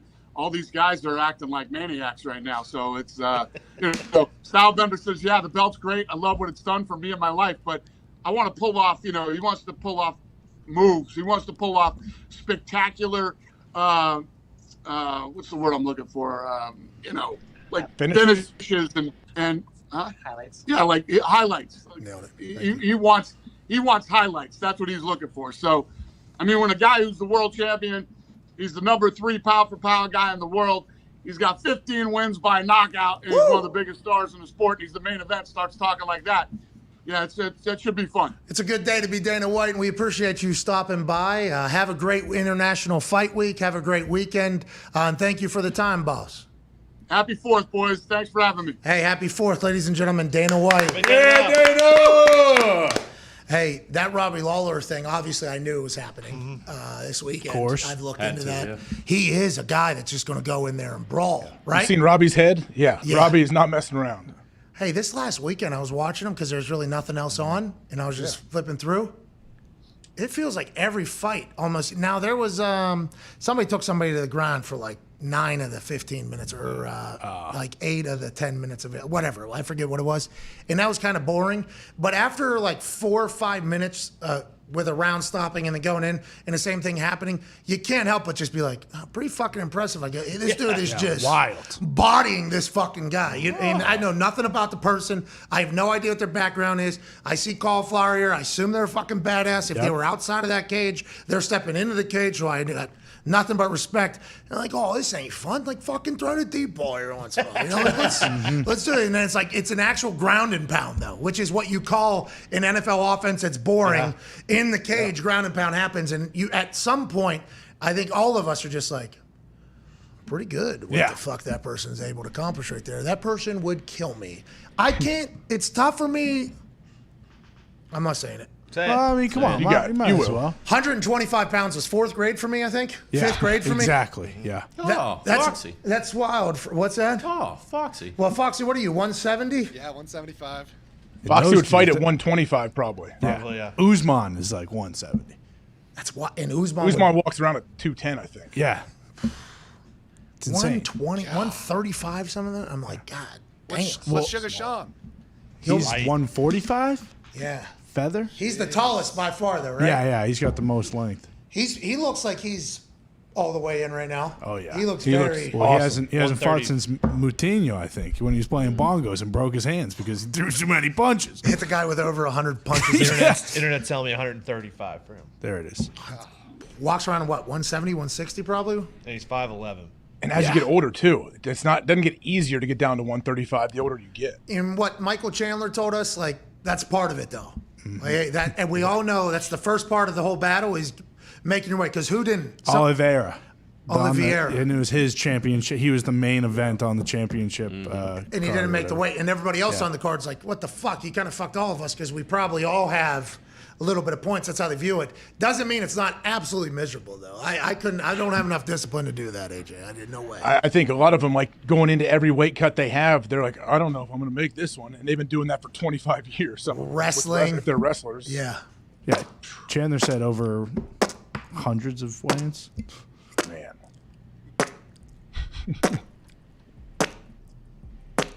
Guys, do that. For like That's after 6 you have straight hours. And then weigh in. In a They also only probably dip and don't eat anything doing that for 4 months. 6 straight hours. Just Sitting in a hot bath, too. Yeah. If you're not out of the sauna, getting a hot bath up to your neck. I need to get every drop out of my mouth. You know when you experience cotton mouth? Yeah. Sure. What's that? You on dope? Oh. You all doped up. Is dope heroin? What are you? Dope? What? No, come on. I mean, how long For you a lot been? of people, it is. No, not on this show. For who? No. On this program. Not on this program, exactly. You smoking weed? No, why? But everyone's had cottonmouth, haven't they? Oh, okay, I don't know. Maybe if they've smoked weed, but guess so. or If they've ran around a track. yeah, wow high. Yeah. Anyways, which is tough sometimes. You start overthinking some stuff, but cottonmouth is so I have caught myself thinking that I'm not going to be able to breathe anymore because my whole mouth. So I've had to like run. Like I need to find some sort of liquid.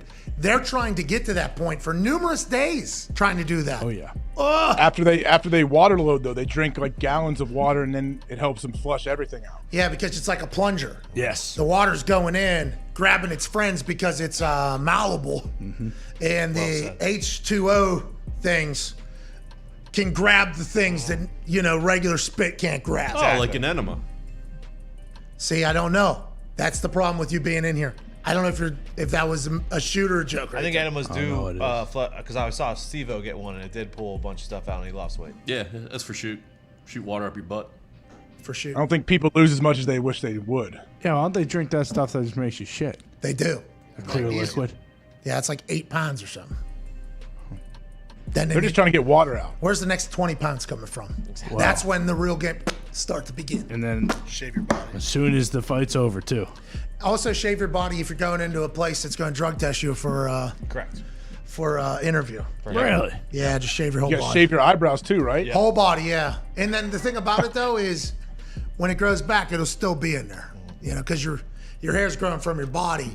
It's your body that actually has the drugs in it, not the hair that you're shaving off. Imagine the boss walks out. I was like, yeah, that guy's guilty. Yeah. Hey, we're gonna need your eyebrow next week.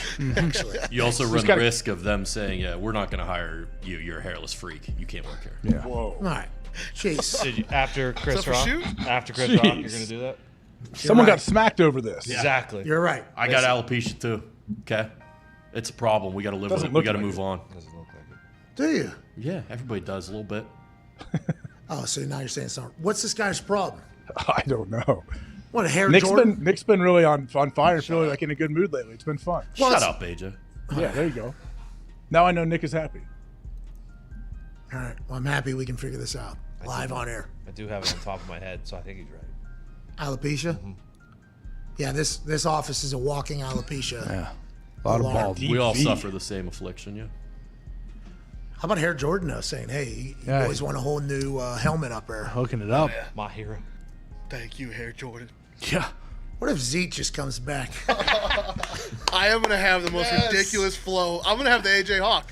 Yeah. I don't know if it's an if Who's Hair anymore. Jordan? It's Hair Jordan's the one that did Urlacher. Urlacher, yeah. Oh, I thought we were just talking. Yeah, Urlacher's deal. Like you're talking Jordan. Yeah, Michael. the person that did that doctor, they call Hair Jordan. Oh, sweet. Yeah, because he's in Chicago too, I believe. legend of the game. Yeah.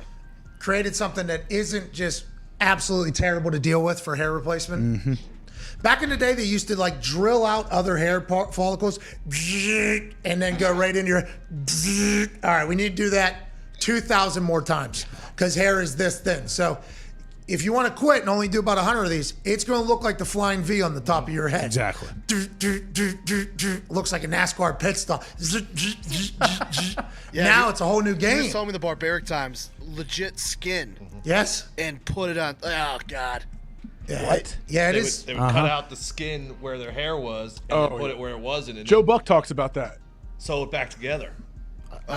Joe Buck got addicted to it, I believe. He got, Really? I believe. I think he had some of those old school ones, and he's probably had the new school ones as of late, right? Whatever makes you happy, but I do know the recovery process in the past used to be pretty extensive. Like Really? 2 weeks, Painful. can't sweat, don't move, laid in bed, your head will be swollen. You look like fucking E.T. when you come out of that thing. You got to ice it down too every 3 hours, but after that, your hair will be impeccable. Now they said you're at work next day. Yeah, it's Hair Jordan has changed that completely, and Urlacher's a walking, talking billboard for it, just like the billboards they have all over Chicago. Let's get out of here. See Michael Jordan say, "Hey kids, get the fuck out of here." Yeah. No pictures. Hey, take a photo. Fuck off. Get out. For the record, Where was that? I did look into this. He said, "Can you take a step back? The garage has to close." Yeah, but that was him saying. No, you shouldn't reward bad behavior. I agree. Those people showing up at a private garage, I think, They were waiting for Lonzo. I like that doing LaMelo. that, and it's probably just where the players park, I guess. Yes. So that's a very public place. Charlotte. Could have been autographed hounds behind the kids too. Those people are the fucking scum of the earth. I was on Michael's side. Well, that's just because it was funny to hear him say "fuck off." Yeah. Fuck them. Sorry, Damn kids. it. Well, teens Like and Kareem. preteens are just the worst. What did he get in a Ferrari too? I don't know what he was getting. There was all very nice cars. Yeah, there's a Nice. few Lambo SUVs in there. They're all getting paid by him. We're back on the other side. 4 minutes, wrapping up this Monday, June 27th, with some phone calls on the 5 Energy phone line. Feel like we covered everything today. Yeah. Oh, Houston Texans are being sued. And also, big time kicker movement this weekend. What? Guy fighting. Oh, I thought a kicker was moved in the NFL. Oh, no. Former BYU kicker Andrew Mickelson. with 2 Ks, E-L-S-O-N. S-E-N. S-E-N. Son of Phil? No, that would be Mickelson. This is Nicholson. Not to be confused with Nickel City, the bar I went to in Austin. Pretty nice. This guy, former BYU kicker, knocked the fucking guy out. I don't know if he's 3-1-0 now or 2-1-0. This is, I don't know if we should show his entire thing here. Go to the end of this. First round KO. Oh, we're just going to fast forward. All right, I like it. This guy's a kicker. White guy. No kicks the entire time. Bomb City. Picking him. Get him. Man, he looks good. Wait. It's about, this is a clean drop here coming. Oh. One more. Boom. Oh. Damn. Boom. For the Stand at the brand, top. cuz. Bow. Oh, yeah. You like, are you not entertained? Beast. He With went the to, farmer's tan, like he's been mowing the front yard for weeks. absolutely. He went to Oklahoma State, I guess. Then he transferred, in 2012, he went to Oklahoma State. Then he transferred to BYU 2014. Then he went on his mission trip for 2 years to Samoa. Came back 2016, 2018, finished his kicking career at BYU. Now he's a professional fighter. Knocking motherfuckers out. Unreal. Great for Dana. the brand. Look him up, Dana. Hey, fuck! He's just on. Where's that? Is he fighting the PFL? What was that? What organization? Never heard of it. Have you? Did you? I don't know. That pro I know fight league. PFL is another one. I didn't know if that was it. They're going to give us a strike. We'll find out. We'll find out in like 20 minutes. We'll be back in 4 with some phone calls on the 500 phone line. Cheers. You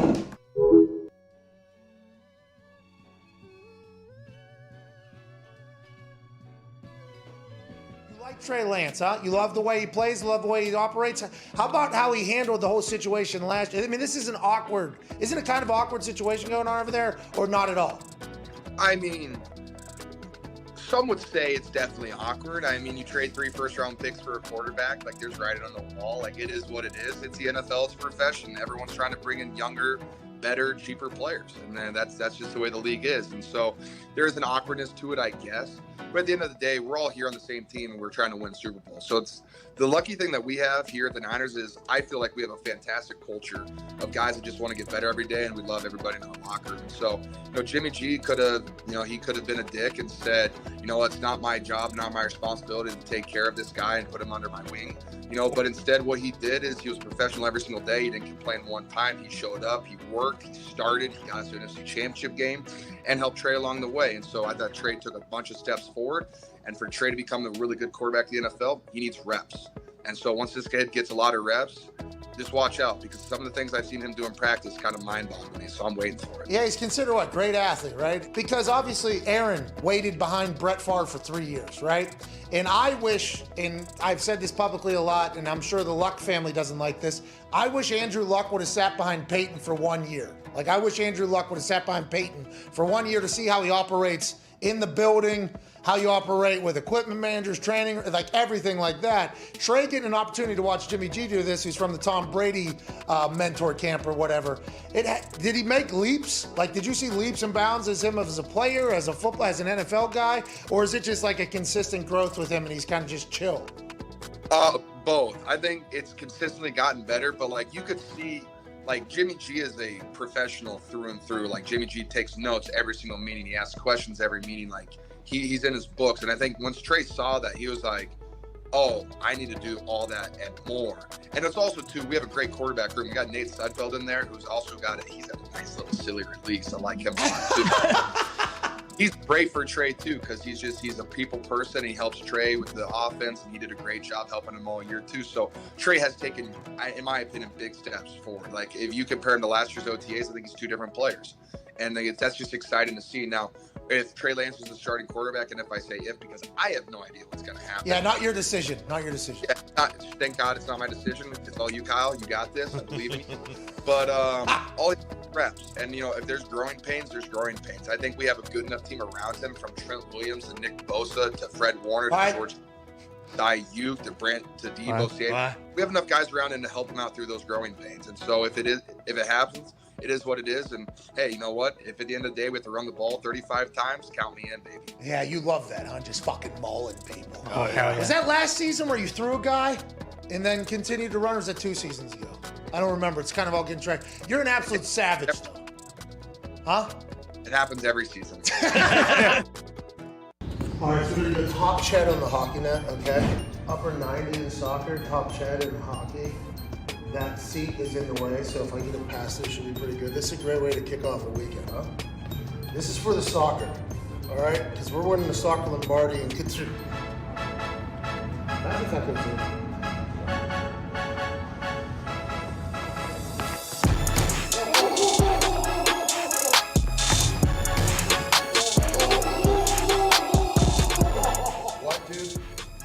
What? Have a great weekend, man.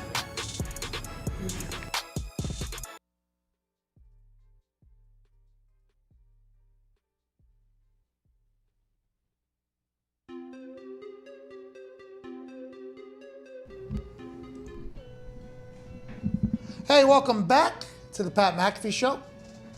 Monday, June 27th. Not a bad little show today. No. Roper was on earlier talking about the friends and families of the Colorado Avalanche being right in front of him. And watching them celebrate the Avalanche win the Lorda last night was incredibly powerful, he said. That's fun to think about, the families. You know, AJ, the families. Well, families! Think about it. That's all they have, though. An away game, it was weird when I don't know if you can hear me echoing or not. It's coming back through me. I don't know. It doesn't matter. I can power through and figure it out. But if you have an away game, think about it. You don't have anybody. You're celebrating to what? Fans that don't care, that are sad and pissed. Don't worry, it's gone. See, you're good. Sounds like it was on your side. That happened. Yeah. Was it on your side? I'm sure it was, yeah. Well, Bruce, maybe. I mean, Bruce is. You never know. No. Sometimes for like 5-10 seconds, it comes right back to me. Just let me know if we need to fucking, let Bruce know that, hey, what's going on can't happen. Bruce, he wants the juice. Do you want to tell him yourself, AJ? You want to tell Bruce yourself? Everything's awesome. Well, it wasn't, Bruce is killing it. Are you kidding me? Don't do that. Don't try to slander Bruce live. Bruce on is there. killing it. That's what I thought. I was about to give him a big compliment, actually, but it sounded like you were saying shouldn't. Hey. Bruce killed it. Bruce is killing it, yeah. Hey, way to go, Bruce. Hey, boy, Bruce. Yeah, Bruce was a little bit, dumbfounded at the beginning of that whole thing, but we got there. We were celebrating you, Bruce. This is what it's about. Way to go, Bruce. Let's go, pal. Okay, Bruce. Way to go back there, Bruce. Ones and twos. Nick, what did we learn today from you? Avalanche are not having a Stanley Cup parade on top of a mountain.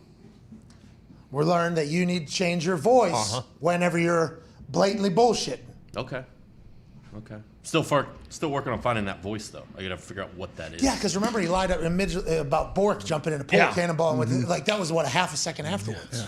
That was unbelievable. I want to let you know, I respect everything that comes out of your mouth when it comes to hockey, and that's why I can't have you just leading me down a go path on the top of fucking Colorado Rockies. I understand that. I'll work on it. Maybe I find it a little high pitched. No, I did hear you do that. I don't know. It's pretty good.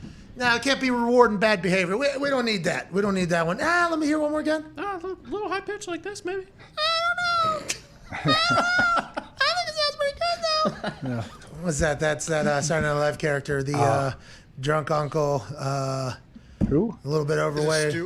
I'm not sure who it was. Stu guy too. Yeah, I thought it was Drunk Ron Uncle. Hastings. Amazing. Drunk uncle is amazing. Hey, where did he go? Wasn't he on Saturday Night Live? Then he just disappeared out of nowhere. Got too big for the show, probably. Yeah, there's a few. Then he left.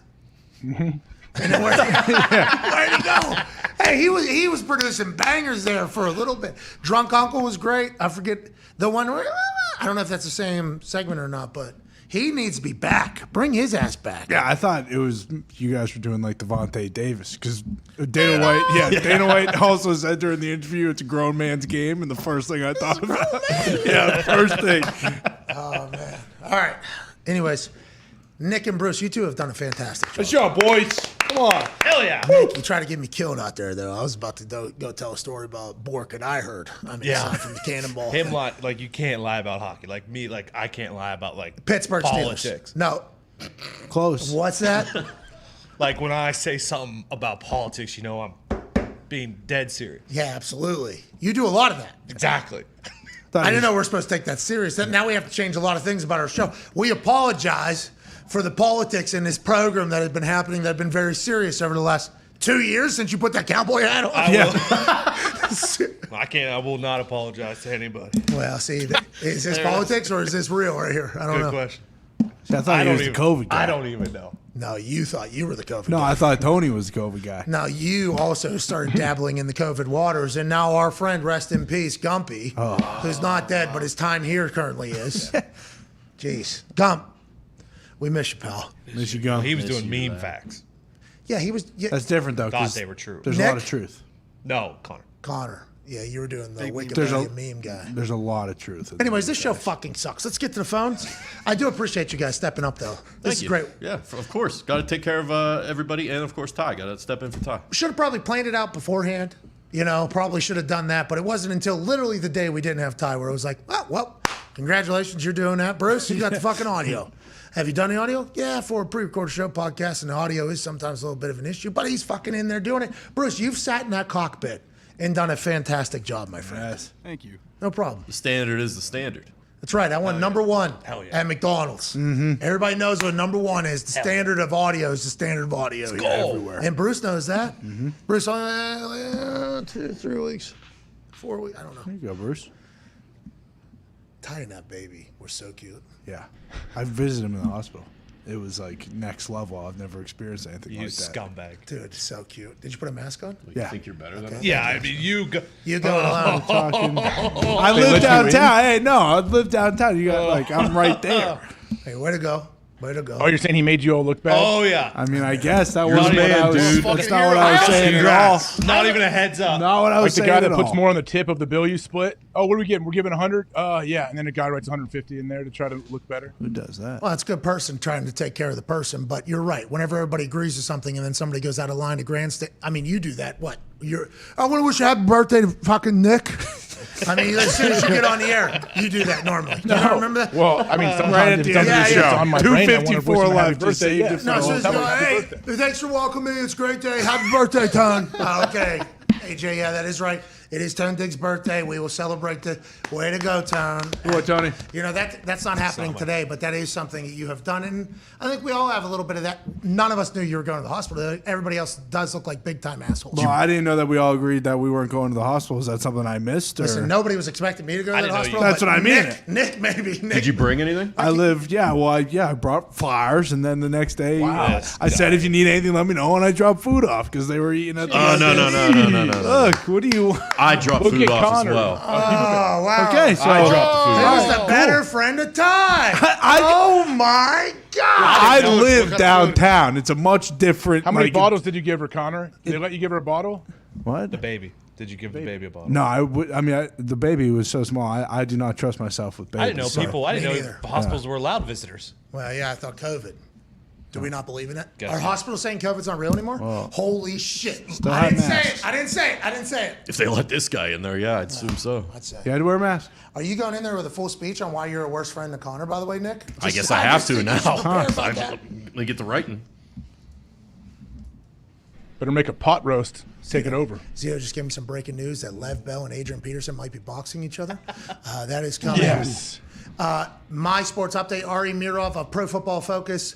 Adrian Peterson and Le'Veon Bell are in talks on potentially having a boxing match at Crypto.com. It's still crypto. Still crypto? Staples. We know they were a dead company. Is that a period? Crypto.com, it seems to be a comma, but Ari Mirov's typing so fast, you can't blame him. Next month, according to TMZ, we know Adrian Peterson will be in shape. Adrian Peterson is always in shape. Le'Veon Bell, now, whenever he was in shape, game changer. Became vastly different after sitting out a year whenever he was making rap albums in Miami, which were bangers, by the way, on the yachts with thoughts, making songs from everybody. He goes back to the Jets, not as great of a player as he was. Is that the Jets or is that Le'Veon Bell. Then he goes to Kansas City. Situation happens where he's like third string running back, kind of bouncing around a little bit. I have nothing but the utmost respect for Le'Veon Bell. Whenever we played against Le'Veon Bell, every defensive coach for the Indianapolis Colts was like, hey, this fucking guy, now you see me, now you don't. He's a magic man. He's literally out of nowhere. Super patient, can do everything. Then Ben Roethlisberger would throw for 500 yards on us. I think we would hold up on Le'Veon Bell, but he made everybody fear what he could be whenever he was in his prime. I think, personally, if I'm to give odds on this, Adrian Peterson got to be the favorite. Yeah. And Adrian Peterson is going to show up to this thing as if he's in his prime, because I think he's still training as if he is still 25, 26 years old at this point. First off, you also know that he's going to walk out in Connor's fucking jacket, too. Which he should. True. Is going to be awesome. Which he should. And to the bigger point, going along with this, and you brought it up, is that arena, is it cursed because of it's killing the companies that it's named after? Well, Staples was dead long ago. Exactly. I don't know if the arena killed Staples. And I don't know if the arena killed crypto. That could have been somebody that just had $800 billion on the side of Bitcoin and decided to sell it.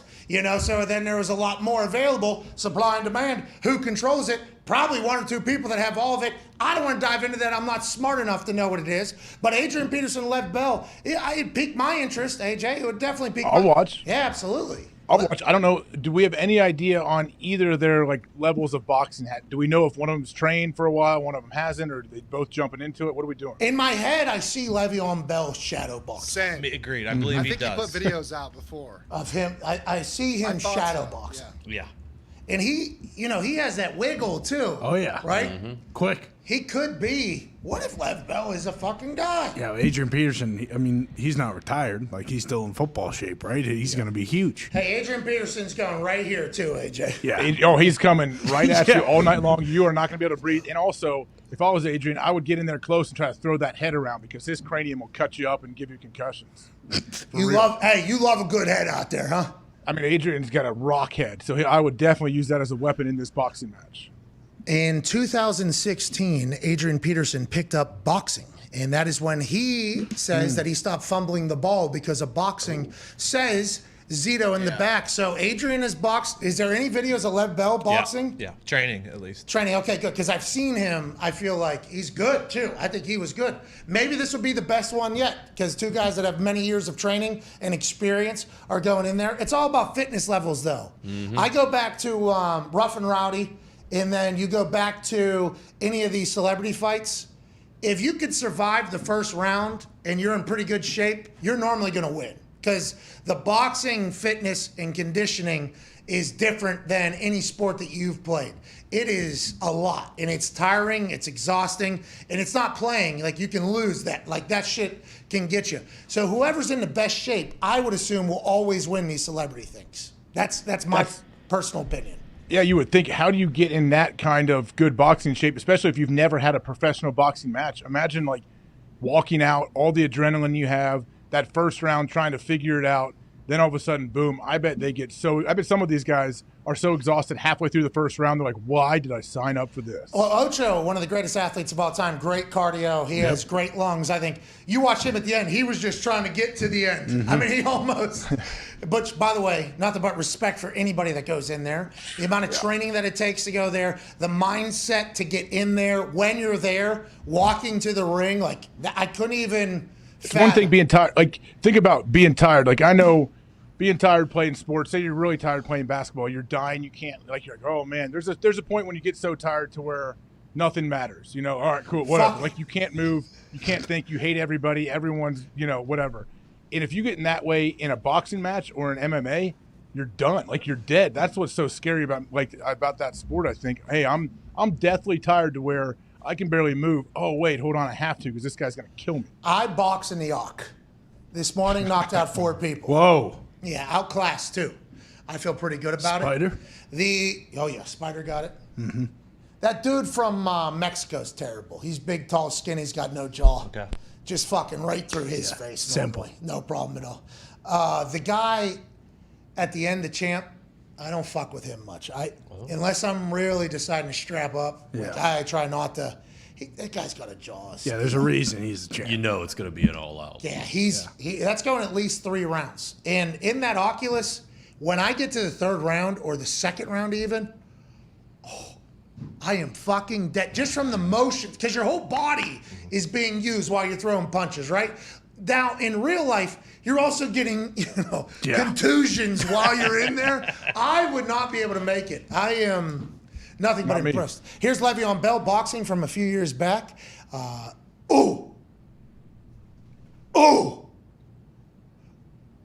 Pretty quick. He or Stephen A, who looks better?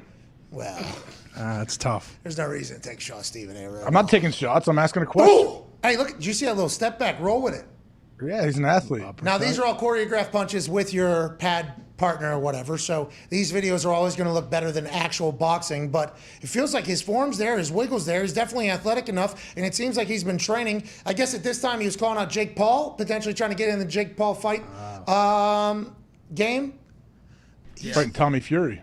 August 6th. Tommy Fury, Jake Paul, also Amanda Serrano, and I forget who else. That's going to be bonkers because I guess Tyson Fury and Dad Fury not allowed in the country at all. Why not? I don't know. How is Tommy Fury allowed, but Tyson isn't or the dad isn't? Yeah, those two are directly connected. Mob ties. So Tommy Fury hasn't accepted a paycheck directly from Cuzzy that's up in Dubai right now. It's being investigated for mob stuff, gangster stuff. Listen, I don't know much about the mob, but I'm going to assume if the father has accepted some money, the son probably has as well. Bruce, actually, I think. Tommy's probably clean, if I had to guess. How? What does that mean? Kinahan, the cartel guy, he was running MGM Boxing, which is like a boxing promotional company with like a ton of Irish fighters on it, and Tyson Fury included. So it was a lot of fighters that were on the promotional company. You're saying Tommy's not good enough to be on. So, he wasn't a fighter probably at the point whenever this whole thing happened. Exactly. He's a reality star. Yeah, he's just doing reality. But so the dad and Tyson did the deal. Yeah. Tommy was not a good enough boxer at the time to do the deal. Yep. And then recently, I think Tyson was seen in Dubai with said Kinahan guy. So he's associated. He's director. So they have that in the Like documentary. from Casino. Is that fucking Tyson? And he's walking. Yeah. He's got the big chain walking around Dubai. That's a wild situation.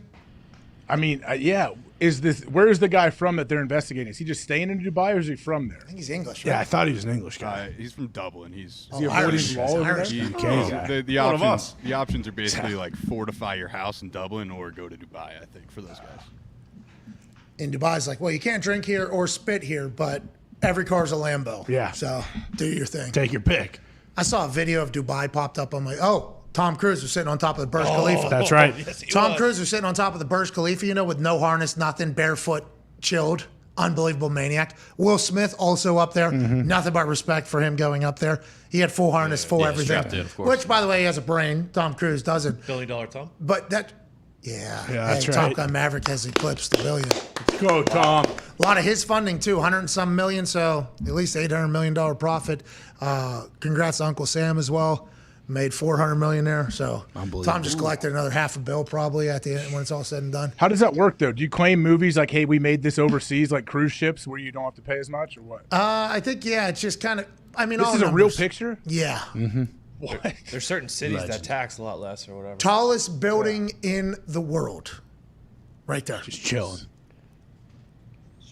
So he just climbs up through the middle. No, there's a ladder we'll see here when Will Smith's picture gets popped up. There's a ladder that you can walk up there, I assume, for maintenance and such, because it's the tallest building in the world. Is that the one where they played tennis up top? No. Back in the day? I don't think at Burj Khalifa. No, I do not think so. On that platform? Bam. There we go. Yeah, the platform. I think I know what you're talking about. Look at there's the steps, though, right there. I'm not doing that with a harness. Me neither, pal. way. Because think about the palms are sweaty, knees weak. You get halfway up that thing and have regrets. Well, where are you going to go? Down? Then you got to look down the entire time. You're going to go up. You don't have to look. Then there's going to be an end. That whole. Imagine turning around and trying to start going back down. That's one of the scariest. Yeah, you got to stand straight up. TC just had nothing holding him onto that building. Go back to the Tom Cruise photo, please. This fucking maniac. What? No shoes on, by the way. I Doesn't just noticed care. that. Wind whistling through his hair. He's got to be fake. He's got to be a fake human. Yeah. He's got to be a fake human. Well, we talk about aliens. Like, could this be? Yeah, like Alex Honnold just doesn't have the fear factor in his brain. Yeah. Has to be damn near dead to get any level of excitement. Yeah. I guess there's another documentary coming out about those climbers. Really? Yeah, I think so. You watched The Alpinist, right? Yeah, Yeah. I believe I was the founder of the Right, Avalanche. yeah. Because the ice fucks, right? Uh-huh. And then That Canadian hippie. yes, exactly. French name. Something. Leclerc. Yeah. Leclerc, maybe? Yeah. Mark. Nah. I think you're right. Greatest climber. Nobody knew about because he didn't like the attention. And then they followed him for a little bit, and then he died in the middle of it. Yeah. No spoilers. He's dead. He came out a long time ago. That shit's bananas. Yeah, Arnold said they interviewed Arnold during it, and he was climbing a mountain. They looked over and just saw a little tiny dot climbing, just free Climbing a glacier. Yeah, And it was this Mark Leclerc guy just doing it for fun. yeah. Yeah. Marc-Andre Lafleur, greatest goalie of all time. This is Marc-Andre Leclerc, greatest climber of all time. Boom. Guy resonated with me. He's a fucking stallion. Yeah. Those people that have the mental toughness to get through everything telling you not to do what you're doing right now and then still be able to do it, utmost respect from me. Yeah, there's something in their brain where they can turn it off, or they just, like Alex Honnold, they don't have it. Yeah. Let's go to the phones here. Let's go to. Could we turn that off? Could they go into your brain and turn that little piece off that says, hey, I'm not scared of really anything? Well, so the They thing may have is- some any unintended consequences through it, too. So this right side here, basically an airbag. Yeah, educate us, please. Basically an airbag, but this is where your personality and emotions and everything are. I think they would have to tap into the right hemisphere of your brain and turn something on or off in here. Not to be confused with here or here. This is your balance area. This is your memories. Hey, good times right back here, back That's right. left. It's where let the good times roll. You know what I mean? But up here, this is where they would have to turn it off. And the medulla oblongata kind of holds it all together. It's right down here at the bottom. Thanks, Dr. Myron Roll. His book's out right now, The 2% Way. Let's go to the phones.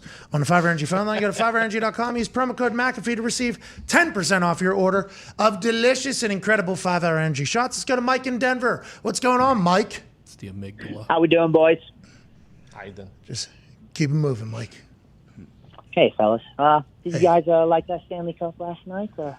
Pretty electric. We were driving around Denver last night. People were going crazy.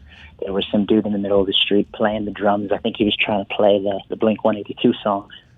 But, yeah. What's the parade going to be like, Mike? What's the parade going to be like? Is it going to be big, or are you guys not going to show up? You guys going to be too high on marijuana out there? Dope heads. Yeah, so the vitamins were definitely flowing. I can say myself they were flowing. Yeah, I think there's going to be a parade on Thursday, is what I'm hearing. Nothing's been confirmed yet. But Okay, parade on Thursday. AJ, keep an eye out. Are you flying out for that thing?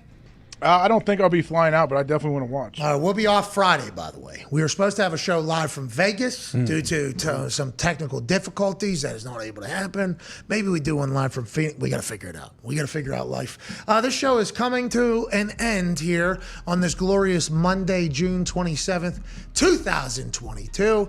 AJ, anything to say to the Chris Mad Dog Russo listeners coming on in 6 minutes? Oh, enjoy Mad Dog Monday. I know he's going to be juiced up and ready. That's right. He's going to talk about Stanley Cup. He's going to talk baseball. Yeah. He's going to talk about all things happening in the world. That's going to be much better than our show. We'll see you in about 21 hours. Cheers. Did it, AJ?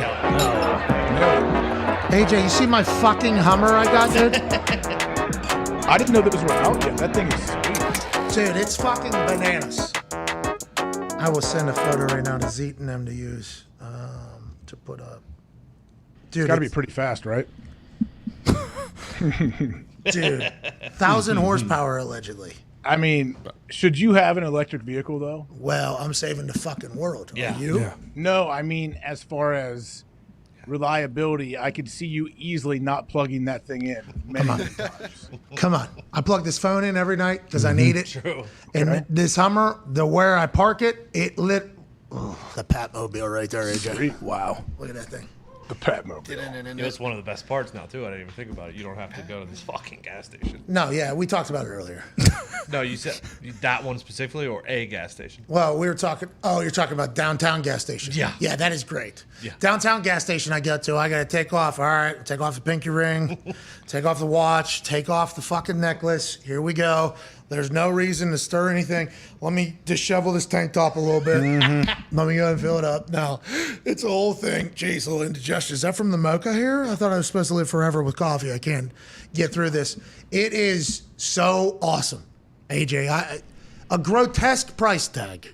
Okay, absolutely Like far and away though, because like I said, buying a loaded Tahoe is very expensive. This one, I mean, You can Google it. The price is just one up, I think, even more. But Graham Rahal, IndyCar driver, he has Graham Rahal Performance, which has he's just got sick car after sick car after. He has a museum, basically, of cars for sale.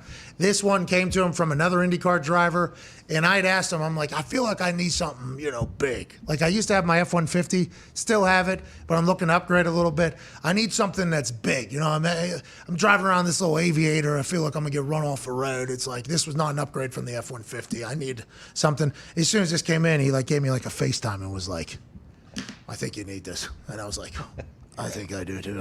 Yeah. And then he sent me the video of this thing crab walking, turning some bitch sideways and driving sideways. And him and his Rahal paint project, they wrapped that thing in a satin black. It's fucking gorgeous. I'm very, very thankful for Graham Rahal and his people. It's unfucking believable. I'm the luckiest dude on earth, AJ Hawk. Well, I saw that LeBron commercial back in the day of it crab walking, right? Isn't this the car? Yeah, this is the car. And I honestly... So press the button. I want to see a crab walk. It's kind of, I think there's more buttons that got to be pushed. Touchscreen. The touchscreen's giant, I'm sure. It is. Touchscreen's an IMAX in there. And I don't know. What's it like in the back? What are the seats like behind you? Large. It's like I think it has a bench, but two bucket seats with a middle seat. But it's a lot of space. It's bigger than my F-150. This thing's that little baby truck bed back there. Yeah, truck bed is just as big as my F-150 truck bed. I mean, this car is fucking huge. Yeah, it is. Oh yeah, that thing's got to be gigantic then. Massive, dude. Had no idea from the pictures how big it is, and then in real life, it just dwarfs my truck.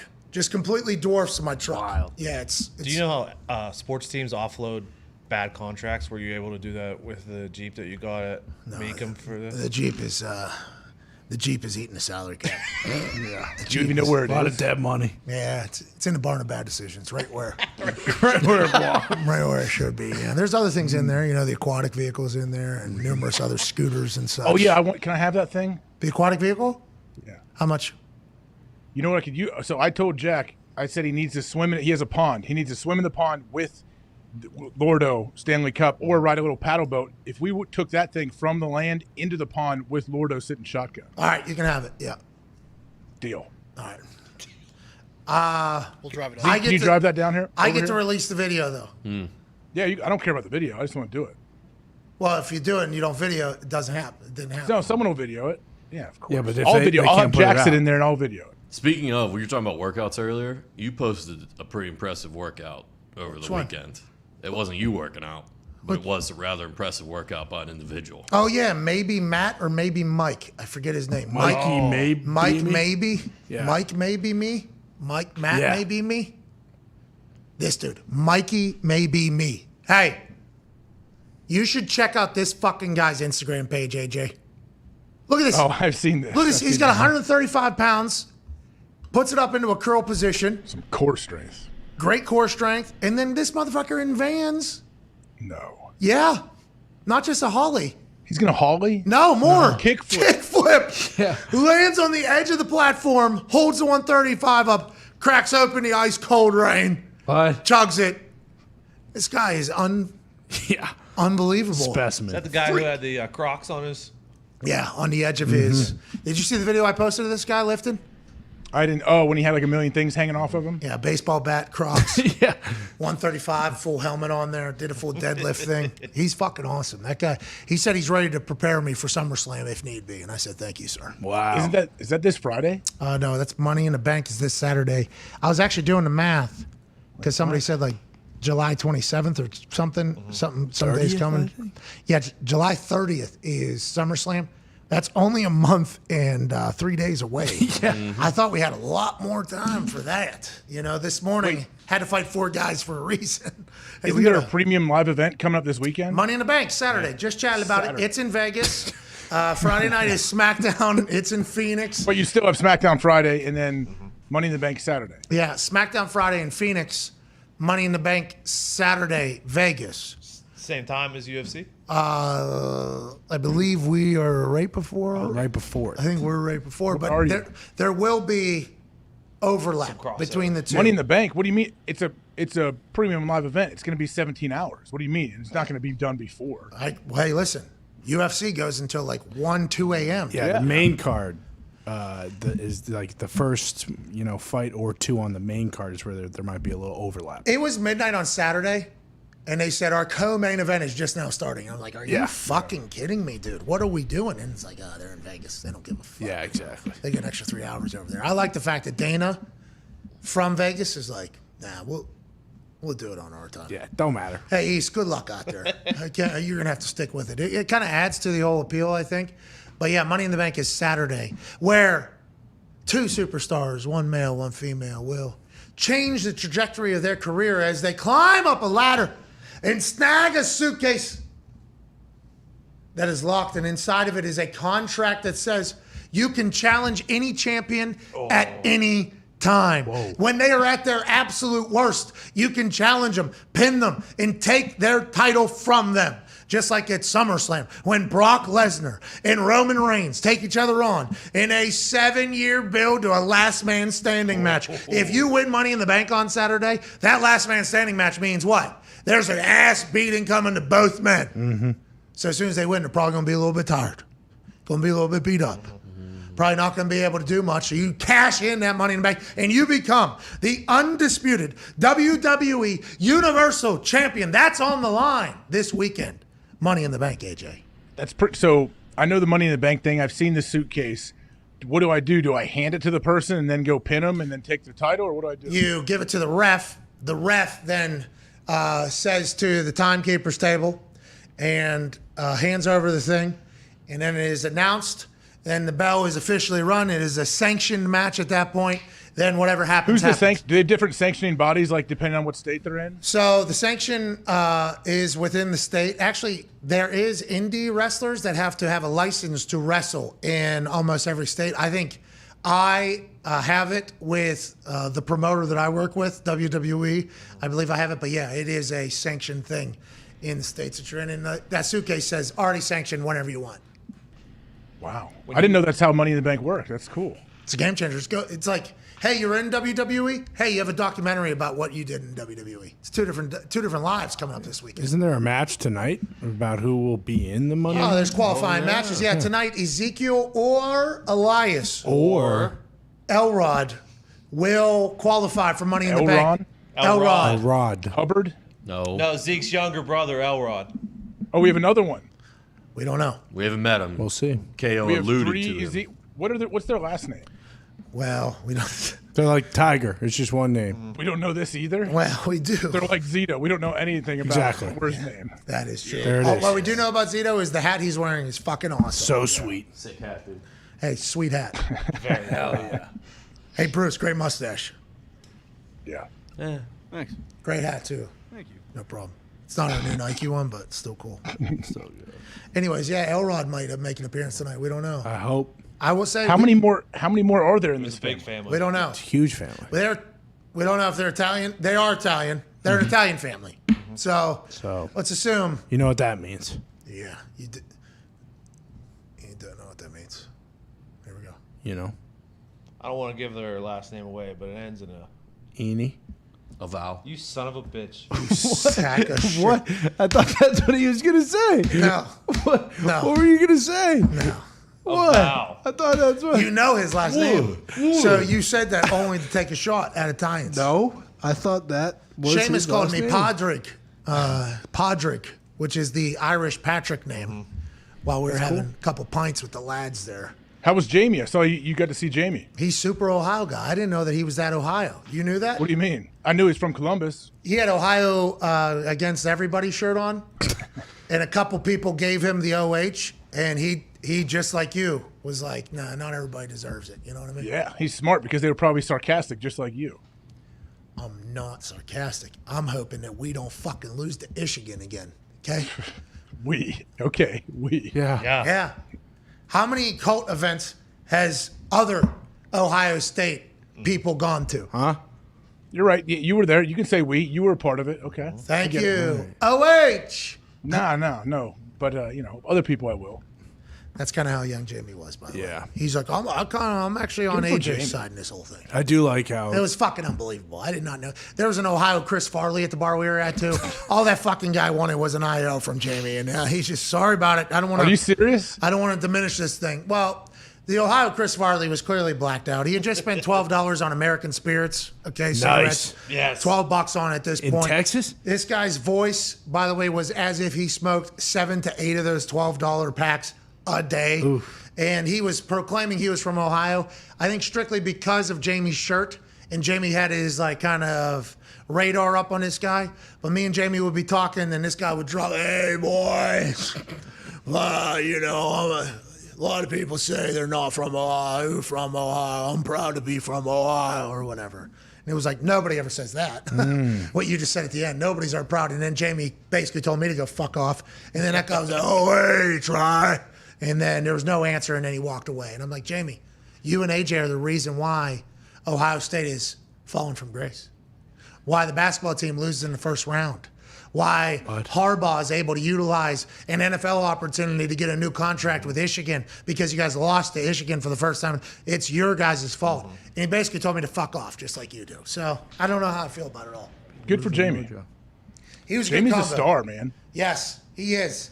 It was hard. Like, I guess we're in the same world, but not really. They are in, they're in a different stratosphere in what they talk about and how large they are. But it was cool to talk with him. It seemed like he's a normal human, by the way, which you would not expect from somebody in that particular position. I enjoyed the hell out of meeting him and chatting with him, and he was a cool guy. Good hair on that head. Seems like I've never met him in person. I've just talked to him like texting, emailing over the phone over the years. Like I used to ask him questions about equipment, like different kind of technology stuff that I should get. Yeah, he talked about I think he's a fan of yours as a human, I believe. Back in the day. I mean, I don't know how he. What'd you say? Huh? Well, Ohio State legend. What? Why? What? I don't want What to change about the subject. Where's Red Band? But I just put something together on why AJ treats and has treated Jack Johnson the way he has for a majority of his lifetime, kind of the black sheep of the family. Jack played at Michigan. Jack just graduated from Michigan this week. Whoa. You said it was big news, yeah. In the presser leading up to the finals, they said he just graduated. I didn't know we pronounce M's around here. I've been do. calling I'm myself pretty calling McAfee in. Wow. this entire time. Welcome to the Pat McAfee Show, right here on Sirius X. This entire time. Ad dog. And now this guy is like, well, Michigan. He just graduated there with a master's degree. Wow. It was magnificent, the celebration. I mean, geez, I didn't know we did that, AJ. What's the deal? Yeah. Jim Tressel, I'm grandfathered in. Jim Tressel, we said Michigan. Jay Tressel. See how many more we can go. I love the Ohio State cult. It's a very real one. The North doesn't have a lot of them, so I like it. Yeah, a lot of them are in the South. You're right. Yeah, especially when it comes to the football world. Speaking of, some random hipster at the bar that I was at with Ohio Chris Farley, young Jamie, Seamus, and the lads. Great bar, by the way. Great place. Great wings. Ooh. They said they had the best wings in the city. Really? I think everybody does that. Sure. But I took them up on, like, if somebody says they have the best something in a city, I'm going to try it. Have to. I'm going to try it. They get me every time. That's Best great. meatball sub? Eat ball sub. That's a good point. I mean, maybe. Oh, eat ball sub. What city is it in? Great name. Texas, that's hard to do. Tuscaloosa. Is there Italians there? Yeah. Ends in a vowel. Does. The city? right. Checks out. Alabama does too. Indiana State, yeah. Indiana does. I don't see. Doesn't check out. Doesn't hold up. Anyways, he was a cool guy. They said best wings in the city, fucking fantastic. They were that good. Saucy, really dry. Wings are subjective. It's like pizza, though. Like everyone likes their different thing.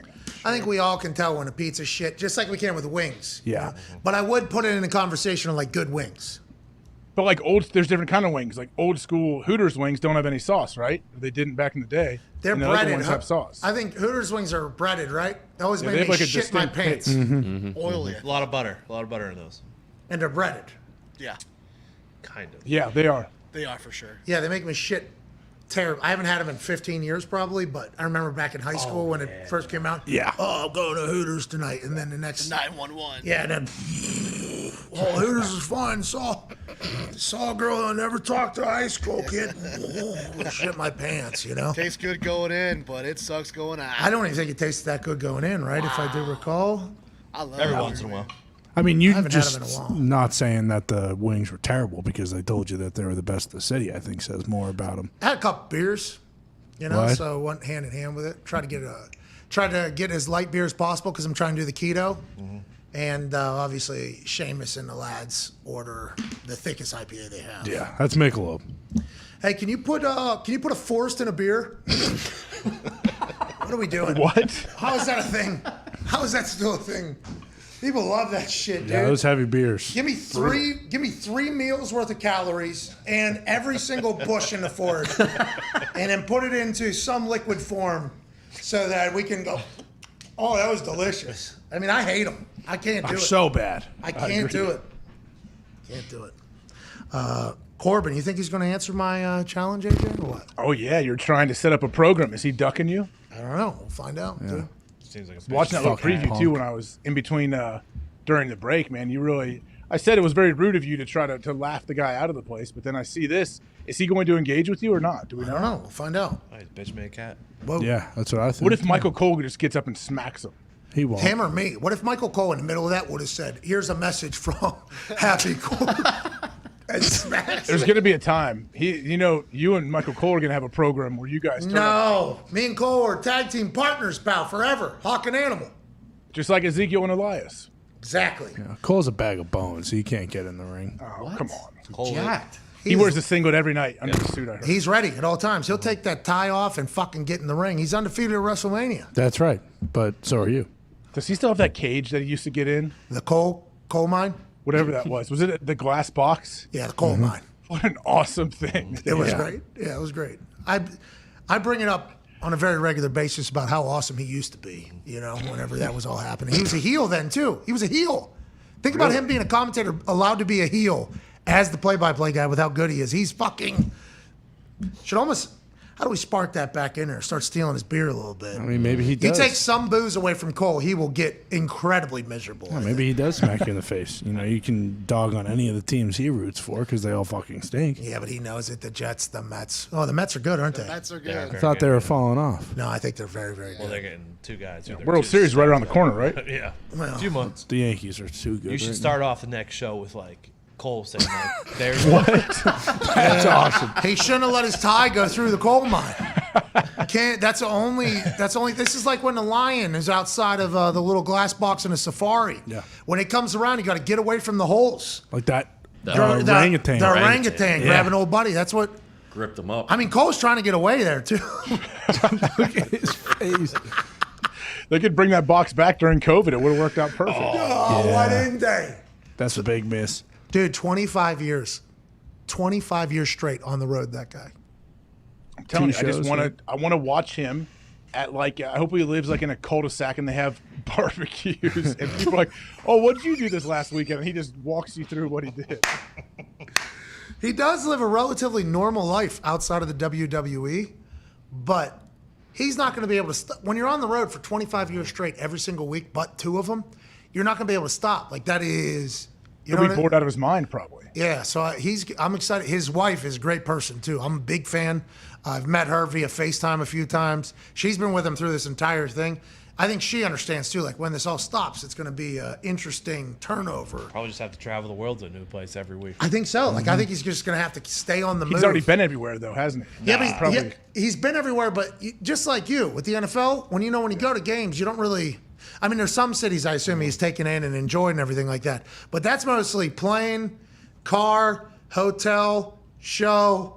Hotel, plane, out. You know, you never really get to Sucking down booze in the middle of some lowly hotel bar. You Hasn't know? been to the Galapagos, I bet.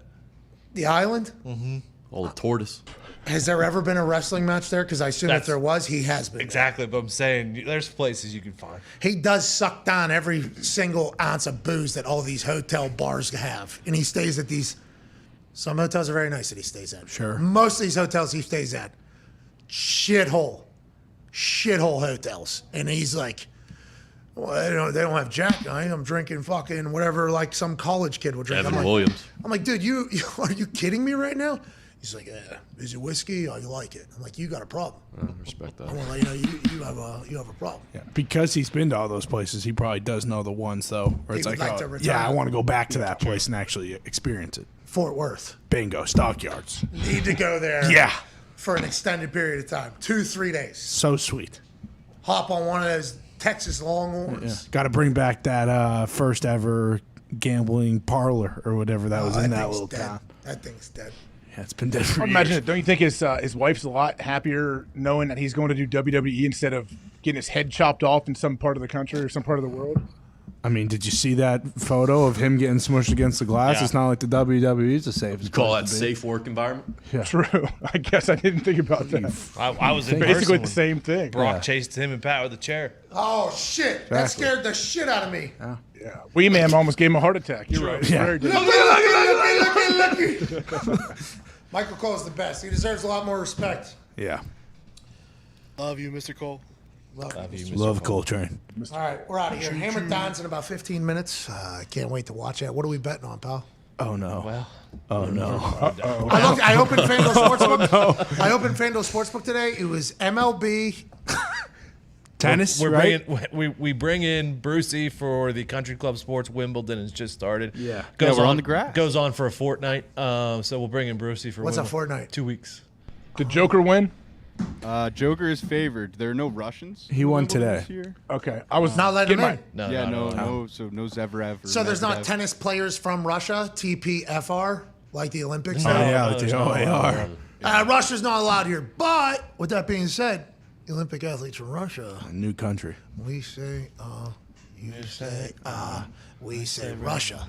That's what the Olympics You did. say, Is that not happening in Wimbledon? No. How about fucking Ovi playing Oh, soccer? yeah. That was Absolute awesome. tank. Dude, he is a monster. When you look at him, you're like, oh, look at that retired, gray-haired, old, out-of-shape fucking guy who's retired from being a professional athlete. Then you see him run, it's like, oh, that's an ox who can move still, scores a goal in the first 10 minutes of the game. Was that a celebrity game or is that a league? No, I thought that was an actual league Yeah, he signed in like Russia. a one-day contract like you did with the Wild Things. And Yeah. scored Yeah. in the first 10 minutes. Yeah. One-timer, lefty. By the way, that team is very fucking good. I think they are. They were doing one-touch passing up over somebody's head, then a behind the back. I think a Cruyff pass to him, then a goal scorer was like, wow. Him being able to outrun said guy, though, an embodied guy, and keep going, I'm incredibly. He's got to be 220, 215. Oh, he's 250. How tall? 250? Playing hockey? He's listed on the NHL's website at 238, so I'm going to estimate he's above that. 260. off-season. Playing soccer. What a stud. He's gigantic. How tall is he? That clip of him knocking that dude down while dribbling. Is he 6'4"? How tall is he? Well, soccer 6'3", too. yeah, 6'4", 6'3". Soccer too, though. FC Dynamo, I believe, came in third this year in the Russian Premier League 2021, 2022. The Houston Dynamo? FC Dynamo. FC. Moscow. Dynamo. Well, I saw Ovi was playing for a team where I didn't even understand the alphabet that was described in the team name. Much different. It was like a house with a little bit of a squiggly on the end and then something else. I think they were OAR. Oh, no. Might have been. Wait, so there's no Russians? Bless you. If you're Russian born, you can't play in Wimbledon this year? Yeah. Correct. Look at that. Medvedev. His dad, I think, was a professional soccer player in Russia. What a fucking ox this guy is. Did he score that play? Not He this did play. score. Yeah. He did have a goal that game. He did have a goal. He had a one-time, 10 minutes into the game, 0-0, first goal, fucking side panel right off the post, far post. Is that the Swear to God. captain's? He only had one, though. Putin would have Shot like back. 12. Okay, so there was a full build-up, one-touch passing build-up. Yeah. And there's even one pass where they chipped it over a guy's head, like within the 18, and then he, behind his back, I think it's a Cruyff, and then he one-timer far post off, like, side panel off goal. Yeah. It's like, is this the greatest celebrity soccer game I've ever seen? It is. And also follow-up, hell of a shot from Ovi, not just like a half-at. I was watching that beautiful game. What was that game in Seattle? Steve Nash was playing in it. Ocho Cinco was playing in it. Is it in Miami? I thought it was in Seattle. Celebrity soccer game? Yeah, it was like beautiful game or something like that. I forget. It was a celebrity soccer game. Yeah. A lot of Ronaldinho was in it. Oh, shit. I think it was Miami because Jimmy Butler was playing. Steve Nash can play. Old Ronaldo.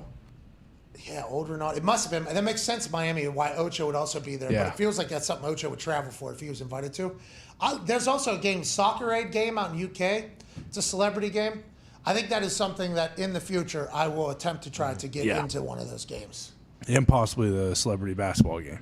Celebrity basketball game is going to take forever. I don't know if they'll ever have any respect, but I'll keep putting out soccer highlights until I can get invited to one of those games. And I am the beautiful game Saturday. Drive Pink? Pink? Drive Pink Stadium? Yeah. Where's that? We still don't know. DRV? Maybe Miami. Fort Lauderdale. Lottie Dottie. What a place, by the way, Fort Lauderdale. Oh, that's where Inter Miami plays. They play in Fort Lauderdale? Oh, They so play San at that- Francisco 49ers playing in Santa Clara. They play in that stadium in Fort Lauderdale. Fort Lauderdale's a great place. Hollywood Casino, also a good time. You see the Indy 11 are building a new stadium? What? Like $1 billion stadium. You're paying for that. I'm not paying for it. There's Yeah, no you way. are. You're a citizen of this city. Yeah, you're right. Based on previous, stadiums being built, I probably will pay for half of it. But there should be a agreement though. It's supposed to be done by like 2025. Like, how is the World Cup not gonna use that stadium? It's in the middle of the country. Well, it's not big. 2026. Just let it happen. Well, it's Crossroads in America. Come on in. Yeah, and it's Kansas City. It's only 20,000. How's Chicago not get a game?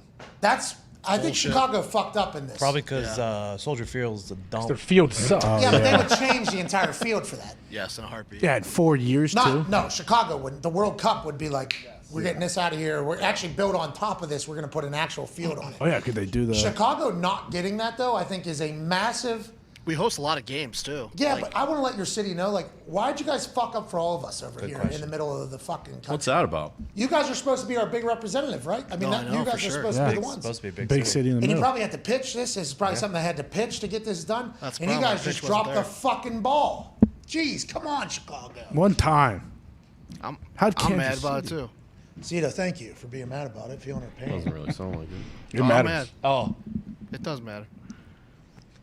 Chicago, which was a host site for the 1994 World Cup, Great time. pulled out in 2018 because it didn't want to meet FIFA's financial demands for hosting. There you go.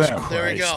Good for them. Yeah, money's going to better places. Let's assume. Well, no, hey, we don't want to pay $85 settle million terrorists. fee to these guys so we can host a game. Just make so much money. We don't know that. We don't know that. We're not about money. Chicago's actually hosted another game, and they said, no, we're not paying. That is nowhere near what we made. And the FIFA's like, do you want the game or not? And they're like, no, not at that price. Fuck you. No games in the middle of the country then.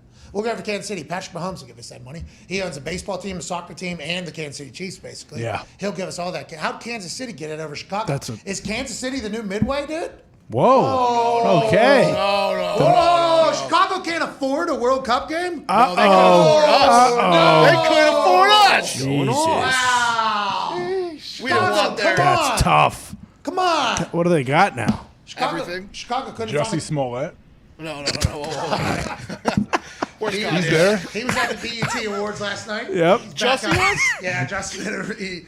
I seen him on He's red on the carpet. cleat. He looked very professional and very comfortable, not awkward at all. And the internet obviously, is very kind to Jussie. Got their jokes in. They bring out Subway again. 4 a.m. Subway.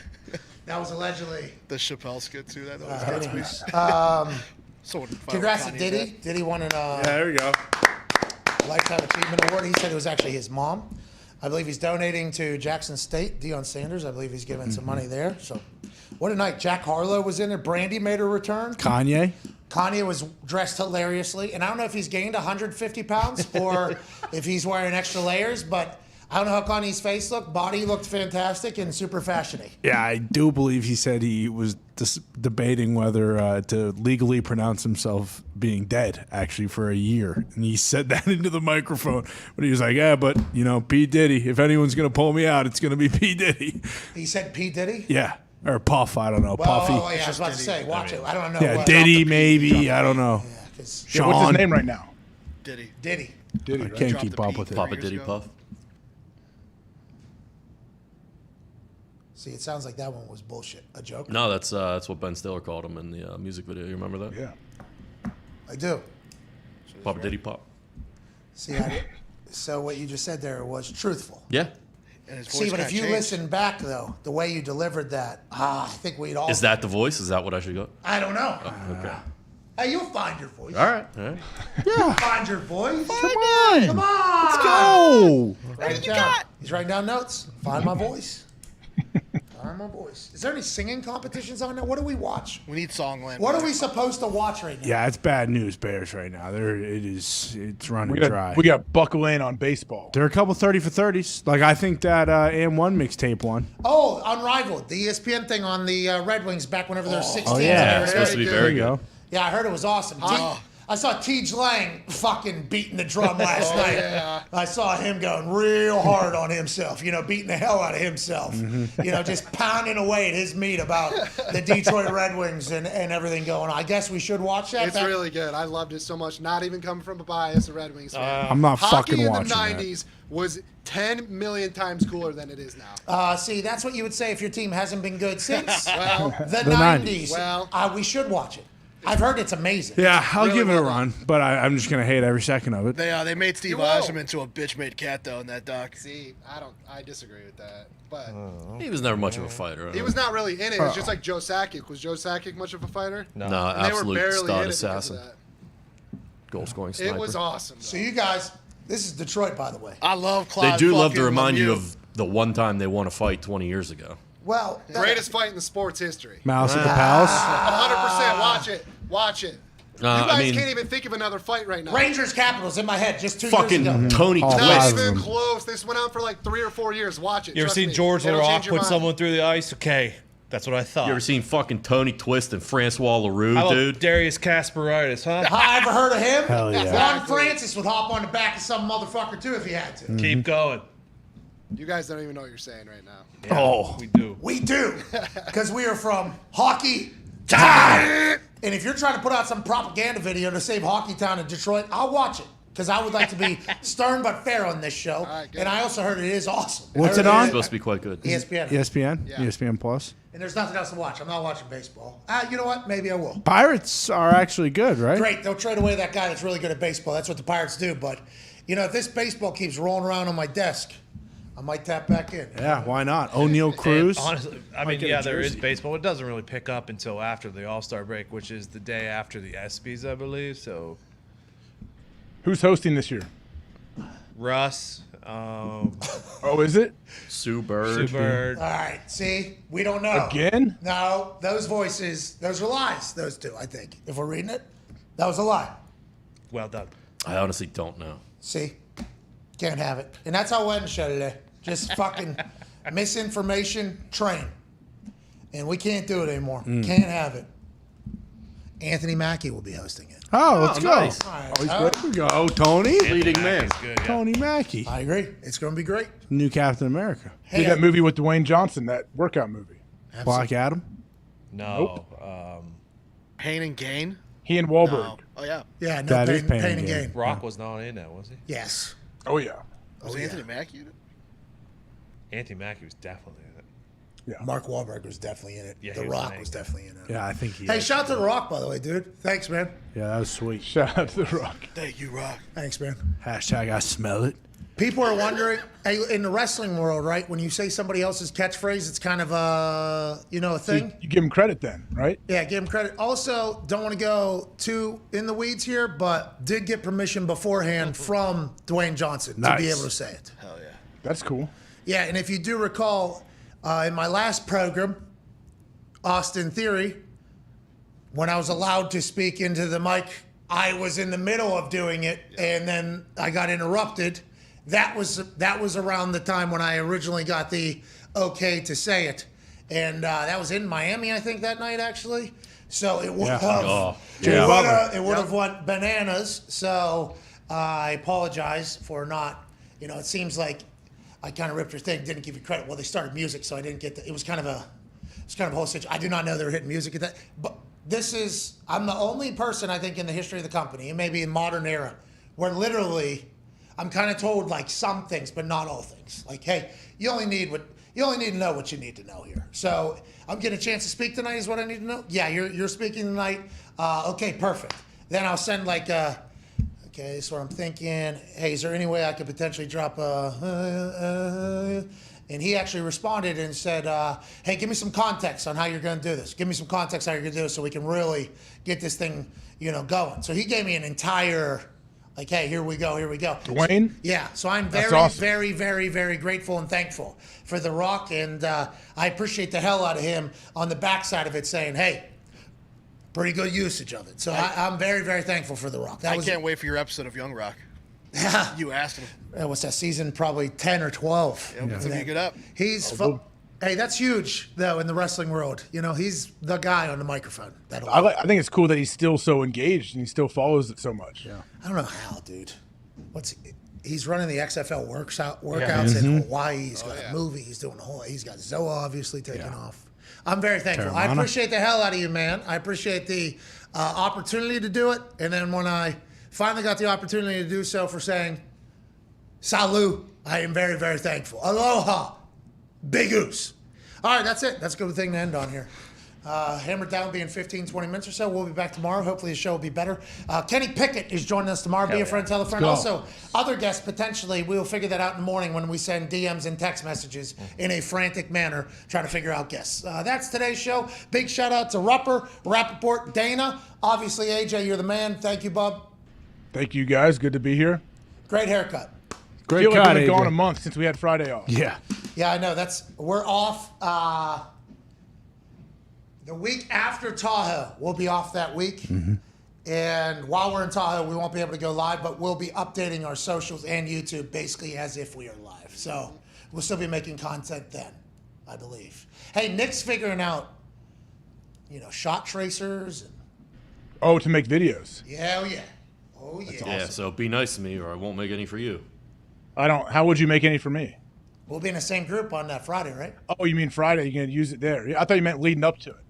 No, we're talking about when we're there. Oh, that'll be awesome. Yeah, I need a tracer to track my ball flight because it's going to be perfect. Well, that's sweet. That's the thing about the tracers we have found, though. It's a lot of manual work thus far. Hopefully, we find a real cheat code if anybody out there knows one. And even if it's inexpensive, would be helpful. We would like to hear. Send it this way. We would like to hear because Nick's entire existence in Tahoe is going to be walking around a golf course like this. I think. Where'd that land? You want to right? I ain't picking it up. Golly, next shot. Fuck it. AJ hit it straight, I guess. Just get the one that the TVs use. All right. Boom. Nick, get that one. We're good. Call Romo. Romo's in with the CBS. Call them. Oh, he's out. His back hurts. He was cat-cowing on the green. We don't know. Yeah. It's awesome. That was awesome. Yeah. People on the internet are rude. That's why we just try to ride the wave of positivity. We'll see you tomorrow. Goodbye.